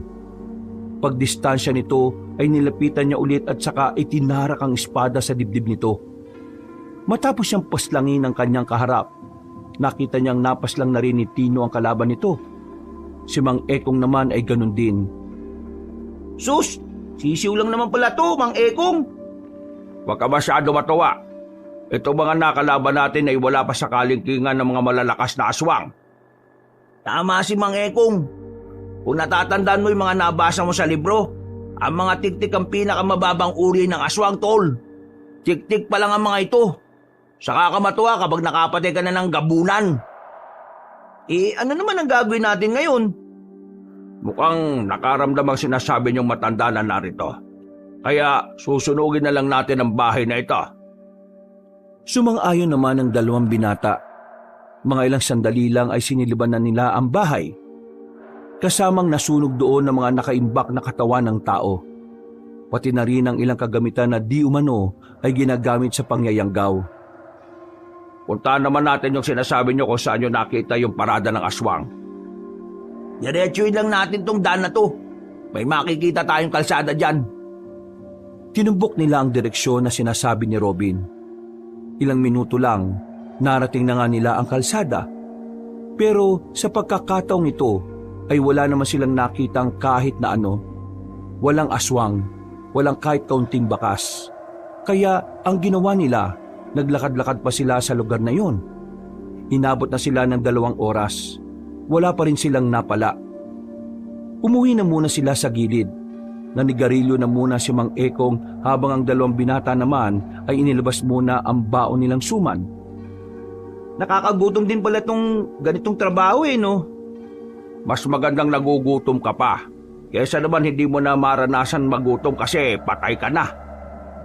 Mang Ekong, baka matakot si Tino sa sinasabi nyo Hindi matatakot yan. Ang galing nga niya kanina Talaga? Magaling ako? Oo, magaling ka. Nagamit mo agad ang mga itinuro ko sa'yo.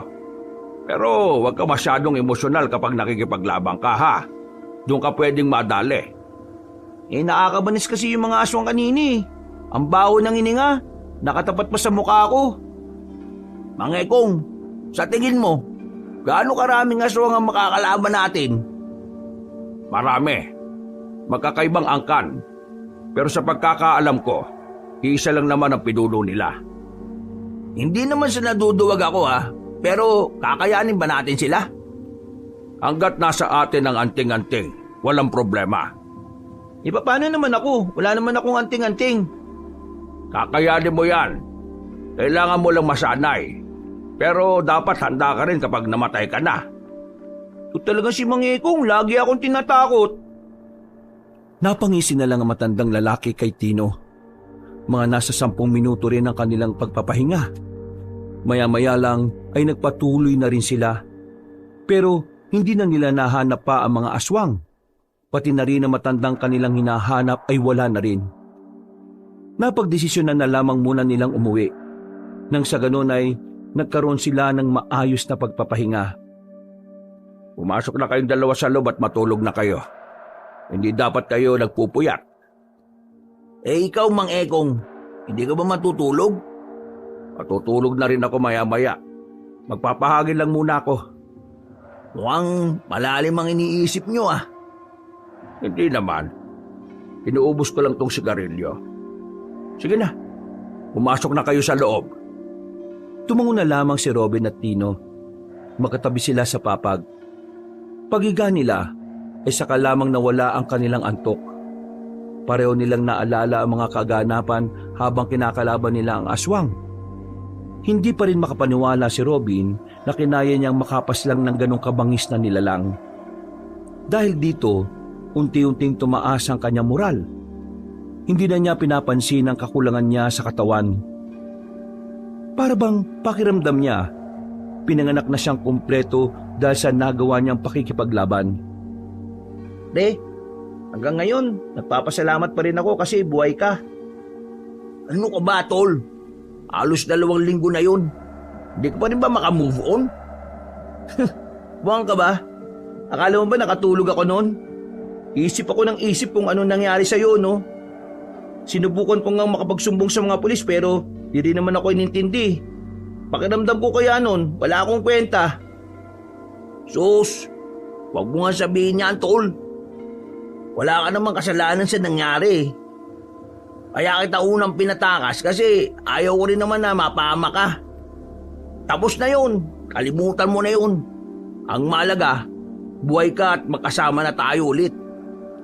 Ako pre, sa susunod na malagay na naman ang buhay natin sa alanganin. Hindi na kita iiwan. Ikaw ang bahala, tol. Gusto mo yan eh. Lumipas ang 1 oras, muli na silang dinalaw ng antok. Mahimbing ang kanilang tulog, pero maaga silang ginising ni Mang Ekong. Ayon sa matandang lalaki, kailangan nilang pumunta sa kanilang baryo. May hinala kasi ito na doon na nagmamasid at umaaligid ang ibang aswang. Dahil sa ideyang ito, nagmamadali silang makaalis. Pagdating nila sa baryo ng Malolos, wala naman silang napapansin na kakaiba. Nilibot nila ang buong baryo at nasiguro nilang wala namang aswang na nakapaligid. Palagay ni Robin, masyado pang maaga kaya hindi pa nagpupunta roon ng mga aswang. Pero hindi sila naging kampante. Mga Ekong, doon na muna tayo sa bahay namin para patimplan man lang kita ng masarap na tableya ng lola ko. Hindi ba nakakaya sa lola mo? Baka mamaya masungit ang lola mo ha? Hindi naman yun masugit. Sa katunayan, pala kaibigan ng lola ko. O sige, mas maganda nga yan. Para habang nagpapalipas tayo ng oras nakakapagpahinga din tayo sa inyo.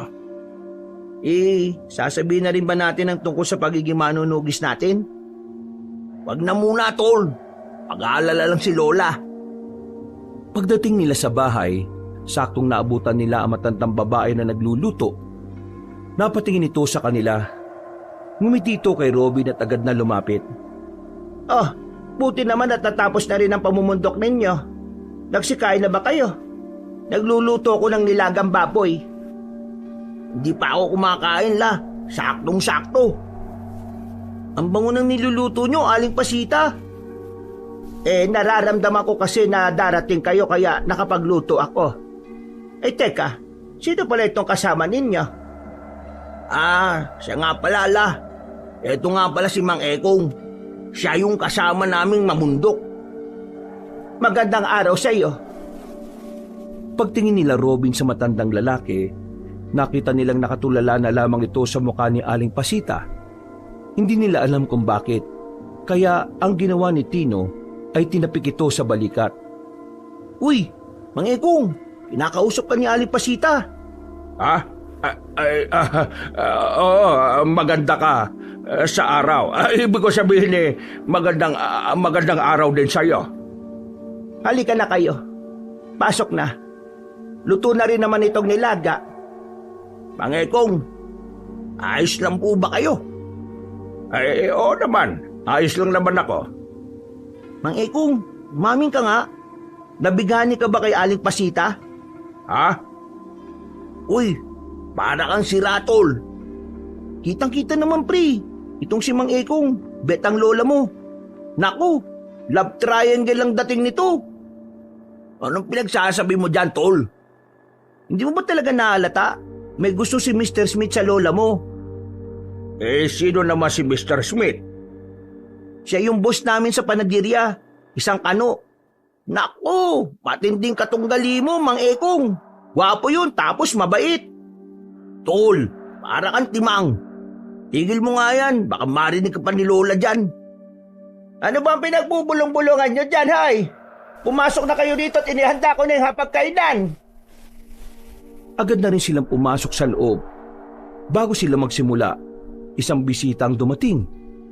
Pagtingin nila sa pinto, naroon si Mr. Smith at may dala pa ito mga prutas. Nakaayos ang buhok, nakasuot ng pamorma. Uy, Mr. Smith, you're here. Good timing. Come, eat with us. Eat. Oh, thank you. By the way, this is for you, Pasita. This is good for your health. Ito pala yung Smith. Hindi naman gwapo eh. What did you say? Mr. Smith, this is Mang Ekong, our friend. Ekong. Oh, sounds like Korekong. Uy, nagsisimula na. Smith, tulog naman singit. What did you say? Don't you know how to speak English? I speak English but I'm Filipino. I speak Tagalog. You speak Tagalog because you're in the Pilipinas. You're not in your country. Thank you for reminding where I am. But for your information, English is a universal language. I can speak English every time I want. Every time I want, di ikaw na. Mang Ekong, bakit ka ba nakikipagsagutan? Kakakita niyo pa lang eh. Ano ba nangyayari dito? Nasa harapan tayo ng hapagkainan. Smith, ignore him and focus to the food. Ikaw naman, bakit ka ganyan? Huwag ganyan. Napapailing naman si Mang Ekong. Sa puntong ito, naging malinaw na para kay Robin na talagang ang natitipuhan na matandang lalaki ang kanyang lola. Napapakamot na lamang siya sa kanyang ulo. Batid niya na magiging magulo ang buhay niya kapag nagsama si Mr. Smith at si Mang Ekong. Napabuntong hininga na lamang si Robin, pero buti na lamang ay natahimik na rin ang dalawa. Natapos na mapayapa ang tanghalian nila. Maya-maya pa, nagpaalam na rin si Mr. Smith. Tumingin pa ito ng masama kay Mang Ekong. Ang lola naman ni Robin ay umalis na rin muna para puntahan ng kaibigan nito. Mami ka nga sa akin, Mang Ekong. Gusto mo ba lola ko? Ano? Gusto ko lola mo? Ito talaga si Mang Ekong, oh. Hindi ka magaling magsinungaling eh. Kaya huwag ka nang magkailapa, no? Wala namang masama kung aamin ka sa nararamdaman mo. Wala eh. Pagkakita ko sa lola mo, ang ganda kahit matanda na. Nabighani nga ako kagad eh. Lagot ka sa asawa mo. Mumultuin ka noon. Hindi naman siguro masama magmahal ulit.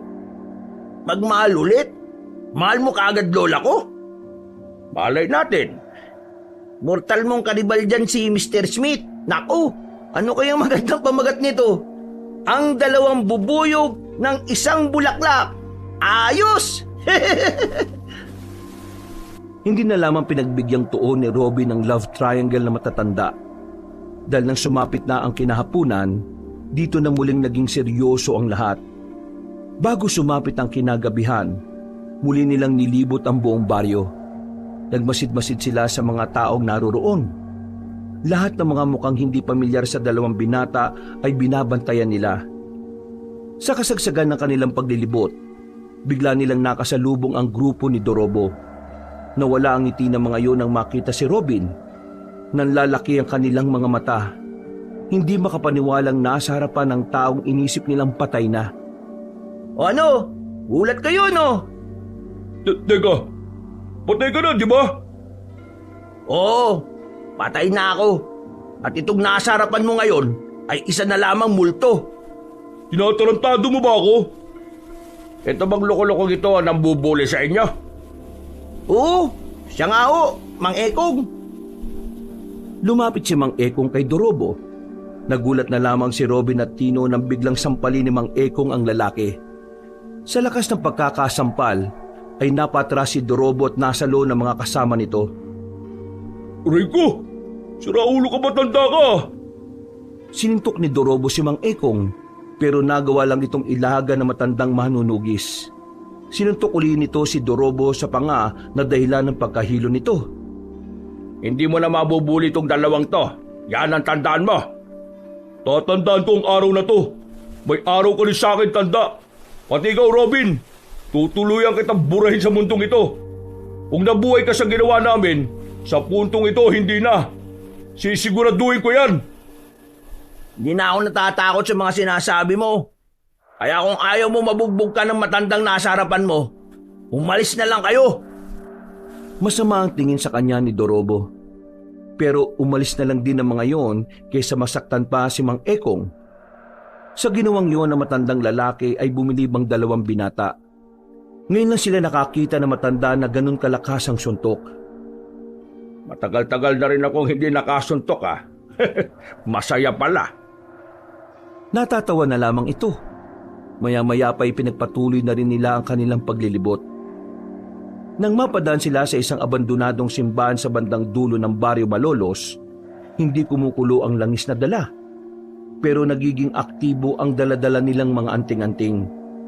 Isang matibay na senyales na sa lugar na yon may negatibong enerhiya. Sandali lang. Bakit ho? May kakaibang presensya rito sa lumang simbahan na ito na hindi kayang maramdaman ng langis. Kumanda kayo. Malakas to. Anong klaseng aswang ba yan? Kabunan. Lakas loob silang pumasok sa simbahan. Bumungad sa kanila ang loob na tila nilalamon na ng mga halamang gumagapang. Ang mga pader, kitang-kita ang kalumaan. Sa bandang harapan naman ng altar, naroon ang isang matandang lalaki. Nakaupo ito. Nang maramdaman sila, ay agad na itong lumingon sa kanila. Tinutukan pa ni Tino ng ilaw ang matandang lalaki. Dito nila nalaman na matandang yun pala ang matandang nakita nila sa mabahong bahay. Nagsimula ng kilabutan si Robin sa hindi niya malamang dahilan. Kahit na gumagana ang anting-anting, namamayani pa rin sa kanya ang kakaibang takot. Magandang gabi sa inyo. Mabuti naman at napadalo kayo sa tahanan ng Diyos. Bakit hindi niyo ako samahan magdasal, mga kaibigan? Saan ka kumuha ng lakas ng loob para humarap sa Diyos? Diyos? Diyos ba ang ribultong yon? Simento lang yan na inukit. Ikaw ba ang pinuno ng mga aswang? Pinuno? Mali yata ang pagkakakilala mo sa akin. O baka sadyang hindi mo ako kilala. Kung ganon, sino ka ba? Hindi ako ang pinuno nila. Ako ang kanilang Panginoon. Panginoon? Sinasabi mo bang ikaw ang pinakamalakas? Depende. Kung gusto mong malaman, Bakit hindi mo ako subukan? Pwede naman. Simulan na natin ngayon. Pero hindi dito. Bilang paggalang na rin sa sinasamba niyong ribulto. Pagbabayarin kita sa pambabastos mo sa pinaniniwalaan naming Diyos. Sa kapatagan, sundan niyo ko! Lumundag na mataas sa matandang aswang papunta sa malaking bintana. Tumakbo yun na mabilis paalis. Dumagungdong na ang dibdib ni Robin. Hindi niya inaasahan na makakaramdam siya ng ganong klase ng takot. Buong akala niya, hindi na siya paghaharian ng pangamba. Pero nagkamali siya. Ito na ang laban na hinihintay natin, Robin, Tino. Alam ko natatakot kayo, pero kailangan niyong maging matatag. Lalong-lalo ka na, Robin. Kapag hindi nawala sa puso mo ang takot, mas lalong hindi gagana ang anting-anting. Tumango na lamang si Robin. Huminga siya na maluwag at saka lumabas na rin siya sa simbahan na yun. Nagmamadali silang nagtungo sa kapatagan na hindi naman kalayuan sa kanilang baryo. Naghintay doon na matandang gabunan. Bago tayo maglaban, gusto ko munang sabihin ang pangalan ko. Para kapag namatay kayo, alam niyo kung sino ang pumaslang sa inyo. Ako nga pala si Garing. Wala kaming pakialam! Mukhang malakas ang loob mo, bata. Alam mo ba kung bakit hindi ko na kayo hinabol nung gabing yon? Kasi, inisip ko na wala namang kayong kwenta. Lalong-lalo ka na. Pero ngayong nandito ka, wala ka ng kabilang braso. May lakas ka palang loob na talaga sumama sa ganitong uri ng laban? Kabila lang naman ang wala sa akin. Meron pa akong isa. At hindi naman ito nakakaadlang para pigilan ng masasama mong balak. Sige, tingnan natin kung ano magagawa ng antingerong bagito na may kulang pa sa katawan. Padaldal ka rin, ano? Simulan na natin to! Teka. Kailangan pa ba ako dito? Agad na pinagganan ni Robin at Mang Ekong ang kanilang anting-anting. Umilaw ang mga yon at saka nagkaroon sila ng kakaibang bilis. Sabay nilang inatake ang matandang si Garing. Pero nagawa nitong ilaga ng unang atake nila. Tinatawanan lang sila nito. Tila nilalaro lang ang laban na yon. Iyan na ba ang kapangyarihan ng anting-anting nyo? Palahimik ka! Nagsisimula pa lang tayo! Muling inataw ni Mang Ekong ng espada ang kanilang kalaban. Pero nakaiwas pa rin yon. Hindi naman nagpahuli si Robin. Tumalon ito na mataas. Nakakuha ito ng tamang pagkakataon. Tinamaan niya ng espada ang tagiliran ni Mang Garing. Pero wala yung talab. Hindi man lang yun nasaktan. Ako naman! Kinabigla ni Mang Ekong ang pagsulpot na matandang aswang sa gilid niya. Nahawakan ang kanyang kamay. Naagaw ang espada at sinuntok siya ng malakas sa sikmura. Tumilapon si Mang Ekong. Aatake ulit sana si Robin pero naunaan siya ni Mang Garing. Hinablot siya. Binalibag sa may puno at saka itinapon ang espada sa kung saan. Kinabahan naman si Tino nang tumingin sa kanya ang gabunan. Ikaw na ang susunod na mababalian ng buto! Akala mo natatakot ako sa'yo? Manda ka sa akin! Tumakbo palapit kay Mang Garing si Tino. Paghagupit nito ng hawak na itak, nahawakan siya ng gabunan sa liig. Pwersado siyang binalibag nito sa lapag. Dahilan para hindi agad makatayo ang binata. Hindi pa ako nagsiseryoso pero lahat kayo nakahiga na. Paano nyo ako mabibigyan ng magandang laban kung ganyan kayo? Huwag kang magpakampante. Wala pa tayo sa kalahati ng laban. Muling ginamit ni Mang Ekong ang anting-anting. Sa kanyang kakaibang bilis at lakas, nagawa niyang makalapit at makapagpadapo ng malakas na suntok. Tinamaan niya sa panga si Mang Garing. Sa lakas ng suntok ay bumalandra ito. Sa pagkakataong yon, naramdaman ng gabunan ng lakas ni Mang Ekong. Pagtayo nito, inayos-ayos pa nito ang panga. Ha? Hindi na masama ah. Malakas ka rin naman pala eh. Ang dami mong satsat! Gamit ang kaliwang kamao, sinuntok din ni Robin ang matandang gabunan. Tinamaan niya naman yon sa tagiliran. Dahilan para sumuka ng dugo ang kanilang kalaban. Hindi pa nakontento si Mang Ekong at Robin. Sabay nilang inatake ang aswang habang hindi pa ito nakaka-recover. Tadyak, sipa at siko ang binigay nila sa gabunan. Bugbog ang inabot ni Mang Garing. Napalood na nga ang isang tuhod nito. Magaling! Magaling! Mahusay kayong dalawa. Ngayon ko na lang ulit naranasang mabugbog sa haba ng pananatili ko rito sa mundo. Ngayon, nakakasiguro na ako mabibigyan niyo nga ako ng magandang laban. Umitim ang lahat ng katawan ni Mang Garing. Humaba naman ang buhok nito at naging kulay puti. Naging maskulado ang katawan. Kumuba ang likuran pero bahagyang tumangkad. Robin, maganda ka. Yan ang tunay niyang anyo. Andang-anda na po ako.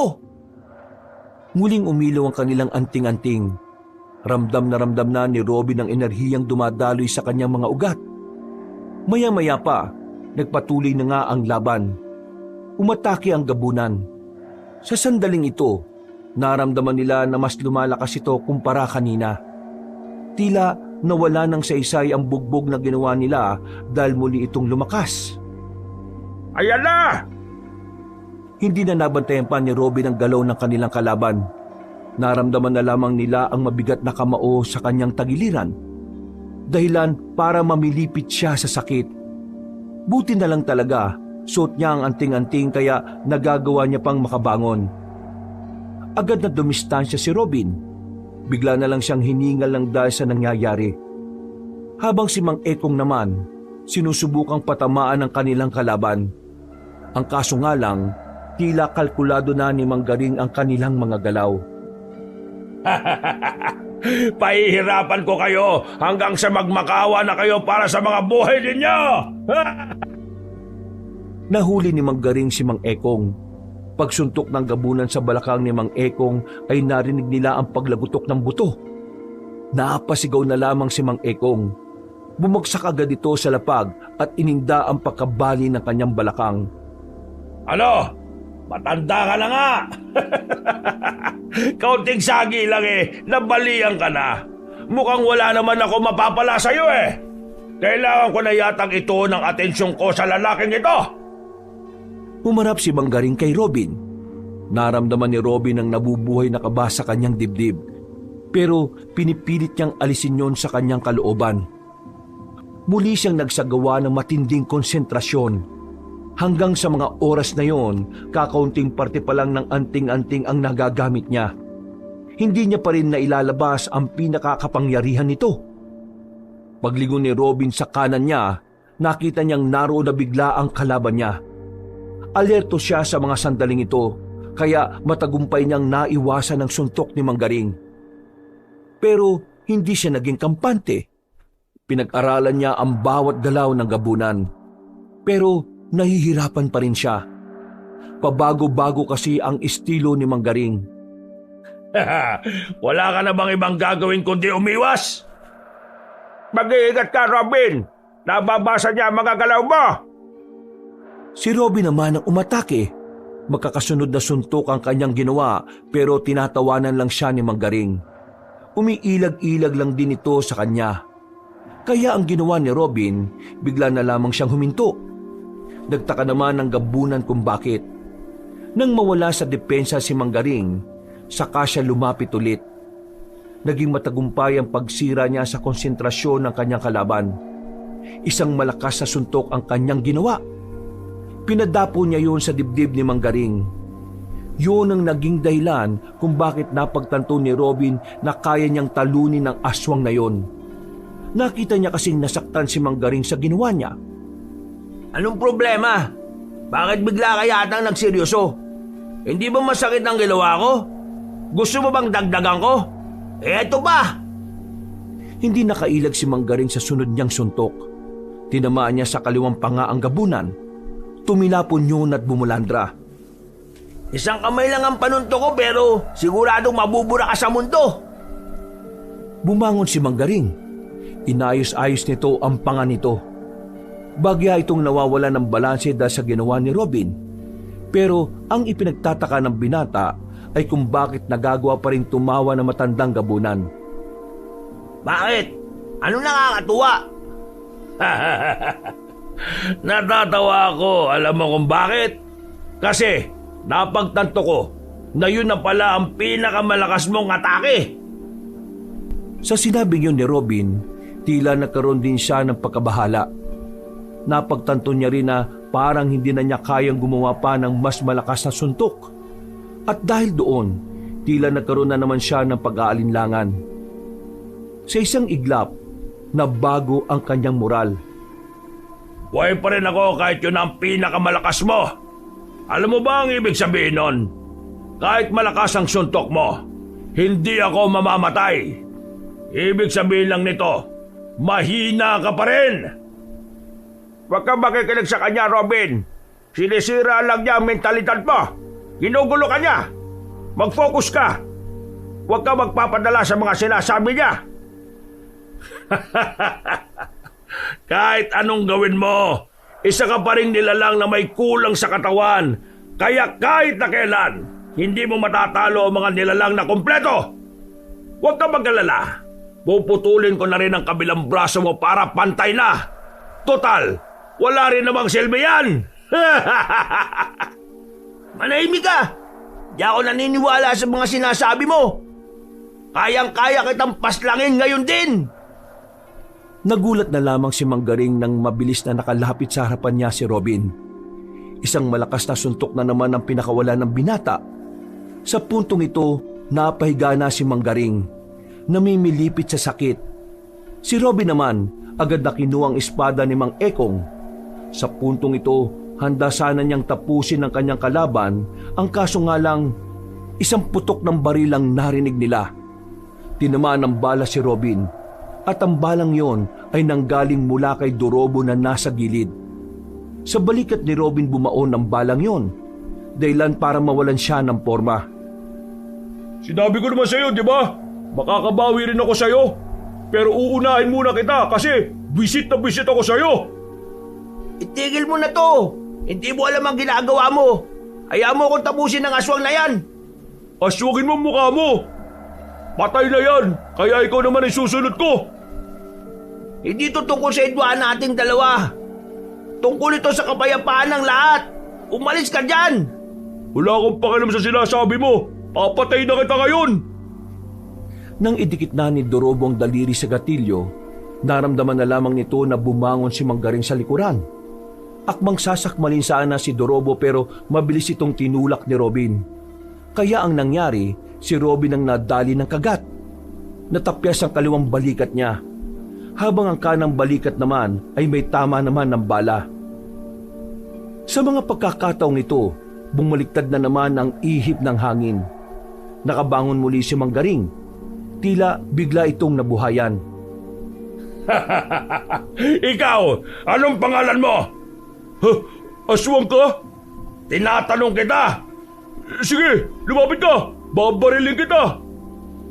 Inago ni Manggaring ang baril ng walang kahirap-hirap at saka pinalo kay Dorobo na dahilan kung bakit nawalan ito ng malay. Salamat sa tatanga-tangang tao na ito. Nagpapanggap ka lang palang lupaypay kanina. Hindi. Totoong nahihirapan na ako makabangon kanina. Alam mo kung bakit ako nakabangon ulit? Kasi nakakita ako ng kasamaan. Yun ang nagpapalakas sa akin. Magsasalita pa sana si Robin nang biglang lumusob na sa kanya ang matandang si Garing. Kahit gegewang-gewang ay malakas pa rin ang suntok na pinamalas nito sa kanya. Tumilapon na naman si Robin. Sa mga oras na ito, ang binata naman ang hirap nang makatayo. Oras na yata para tapusin kita. Lalaking putulang ka ng braso. Kinuha nito ang espada sa lapag. Nang makita yun ni Mang Ekong ay nagsisigaw ito sa galit. Pero wala itong magawa. Kapag sinusubukan nitong tumayo, sumasakit lalo ang balakang niya. Dahilan para muli na naman itong matumba. Robin! Umiiyak na yung matandang yun, oh! Alam niya kasing ngayon na ang huling sandali mo sa mundo. Yun ang akala mo! Anong pinagsasabi mo? Hindi mo ba nakikita? Wala ka na magawa? Sumilay ang nakakalokong ngiti ni Robin. Muli, lumiwanag ang anting-anting niya.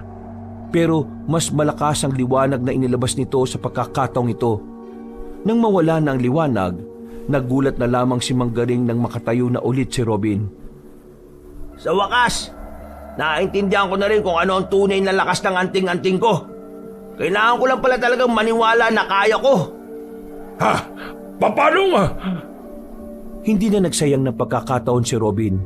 Ginamitan niya ang kapangyarihan ng anting-anting. Umilaw ang kanyang mga mata. Nagkaroon naman ng kuryente ang kanyang kaliwang kamao. Nang isuntok niya yon kay Manggaring, nagtunugan ang mga buto nito. Isang suntok lang ang ginawa niya pero namuti na ang mata ng gabunan. Agad-agad na bumalik ang anyo nito sa dati bilang isang pangkaraniwang matanda.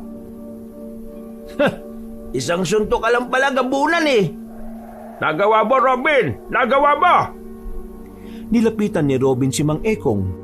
Hinawakan niya ang balakang na matanda. Pumikit ito sandali. Pagdilat nito, nawala na ang bali sa balakang na manunugis. Hindi makapaniwala si Mang Ekong na mataas na ang level ng panggagamot ng tunay na kapangyarihan ng anting-anting. Napagaling mo ko. Tunay nga. Yan ang totoong kapangyarihan ng anting-anting. Ngayon natalo na natin ang Panginoon ng mga aswang. Oras na para ubusin naman natin ang iba pa. Umalis na rin sila sa lugar na yon. Hinayaan na lang nila si Dorobo na walang malay doon. Sa parehong gabi, hinanap nila ang mga aswang. Dahil sa kapangyarihan ng anting-anting ni Robin, madali nilang natutunto ng mga yon. Inisa-isa nila ang mga angkan. Inabot na sila na madaling araw kakapas lang sa mga yon. Pagsapit naman ng umaga, tuluyan na nga nilang natalo ang mababangis na nilalang.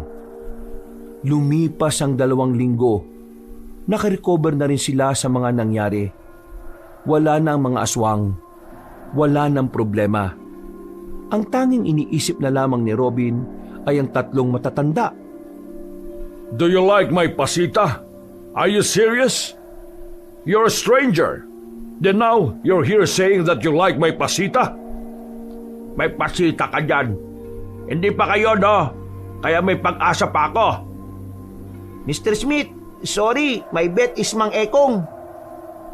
Ako, lumabang kami sa aswang kasama nitong si Robin. Niligtas namin ang buong probinsyang ito. Eh ikaw, anong niligtas mo? What do you can do to the Barrio Malolos? What? What did you say? Ewan ko sa iyo, bungol. I'm not bungol. Stop it! Stop fighting in front of the food! Ang kukulit ninyo. Yari kayo ngayon. Nanahimik na rin ang 2 matandang lalaki nang makita nilang naaasar na sa kanila si Aling Pasita. Si Robin naman ay umiiling-iling na lamang dahil sa nangyayari. Ilang araw na rin kasing pinagtatalunan ni Mang Ekong at Mr. Smith kung sino sa kanilang 2 ang magiging nobyo ni Aling Pasita. Ganun pa man, masaya na rin ang binata. Kahit araw-araw pang maging maingay ang pamilyang yon, ang mahalaga naman sa kanya ay nasa ligtas na sitwasyon na ang lahat. Walang panganib, walang gulo, at higit sa lahat, wala ng mga aswang na manggugulo sa kanilang lahat. Wakas, papauwi na ang binatang si Robin na makasalubong na naman niya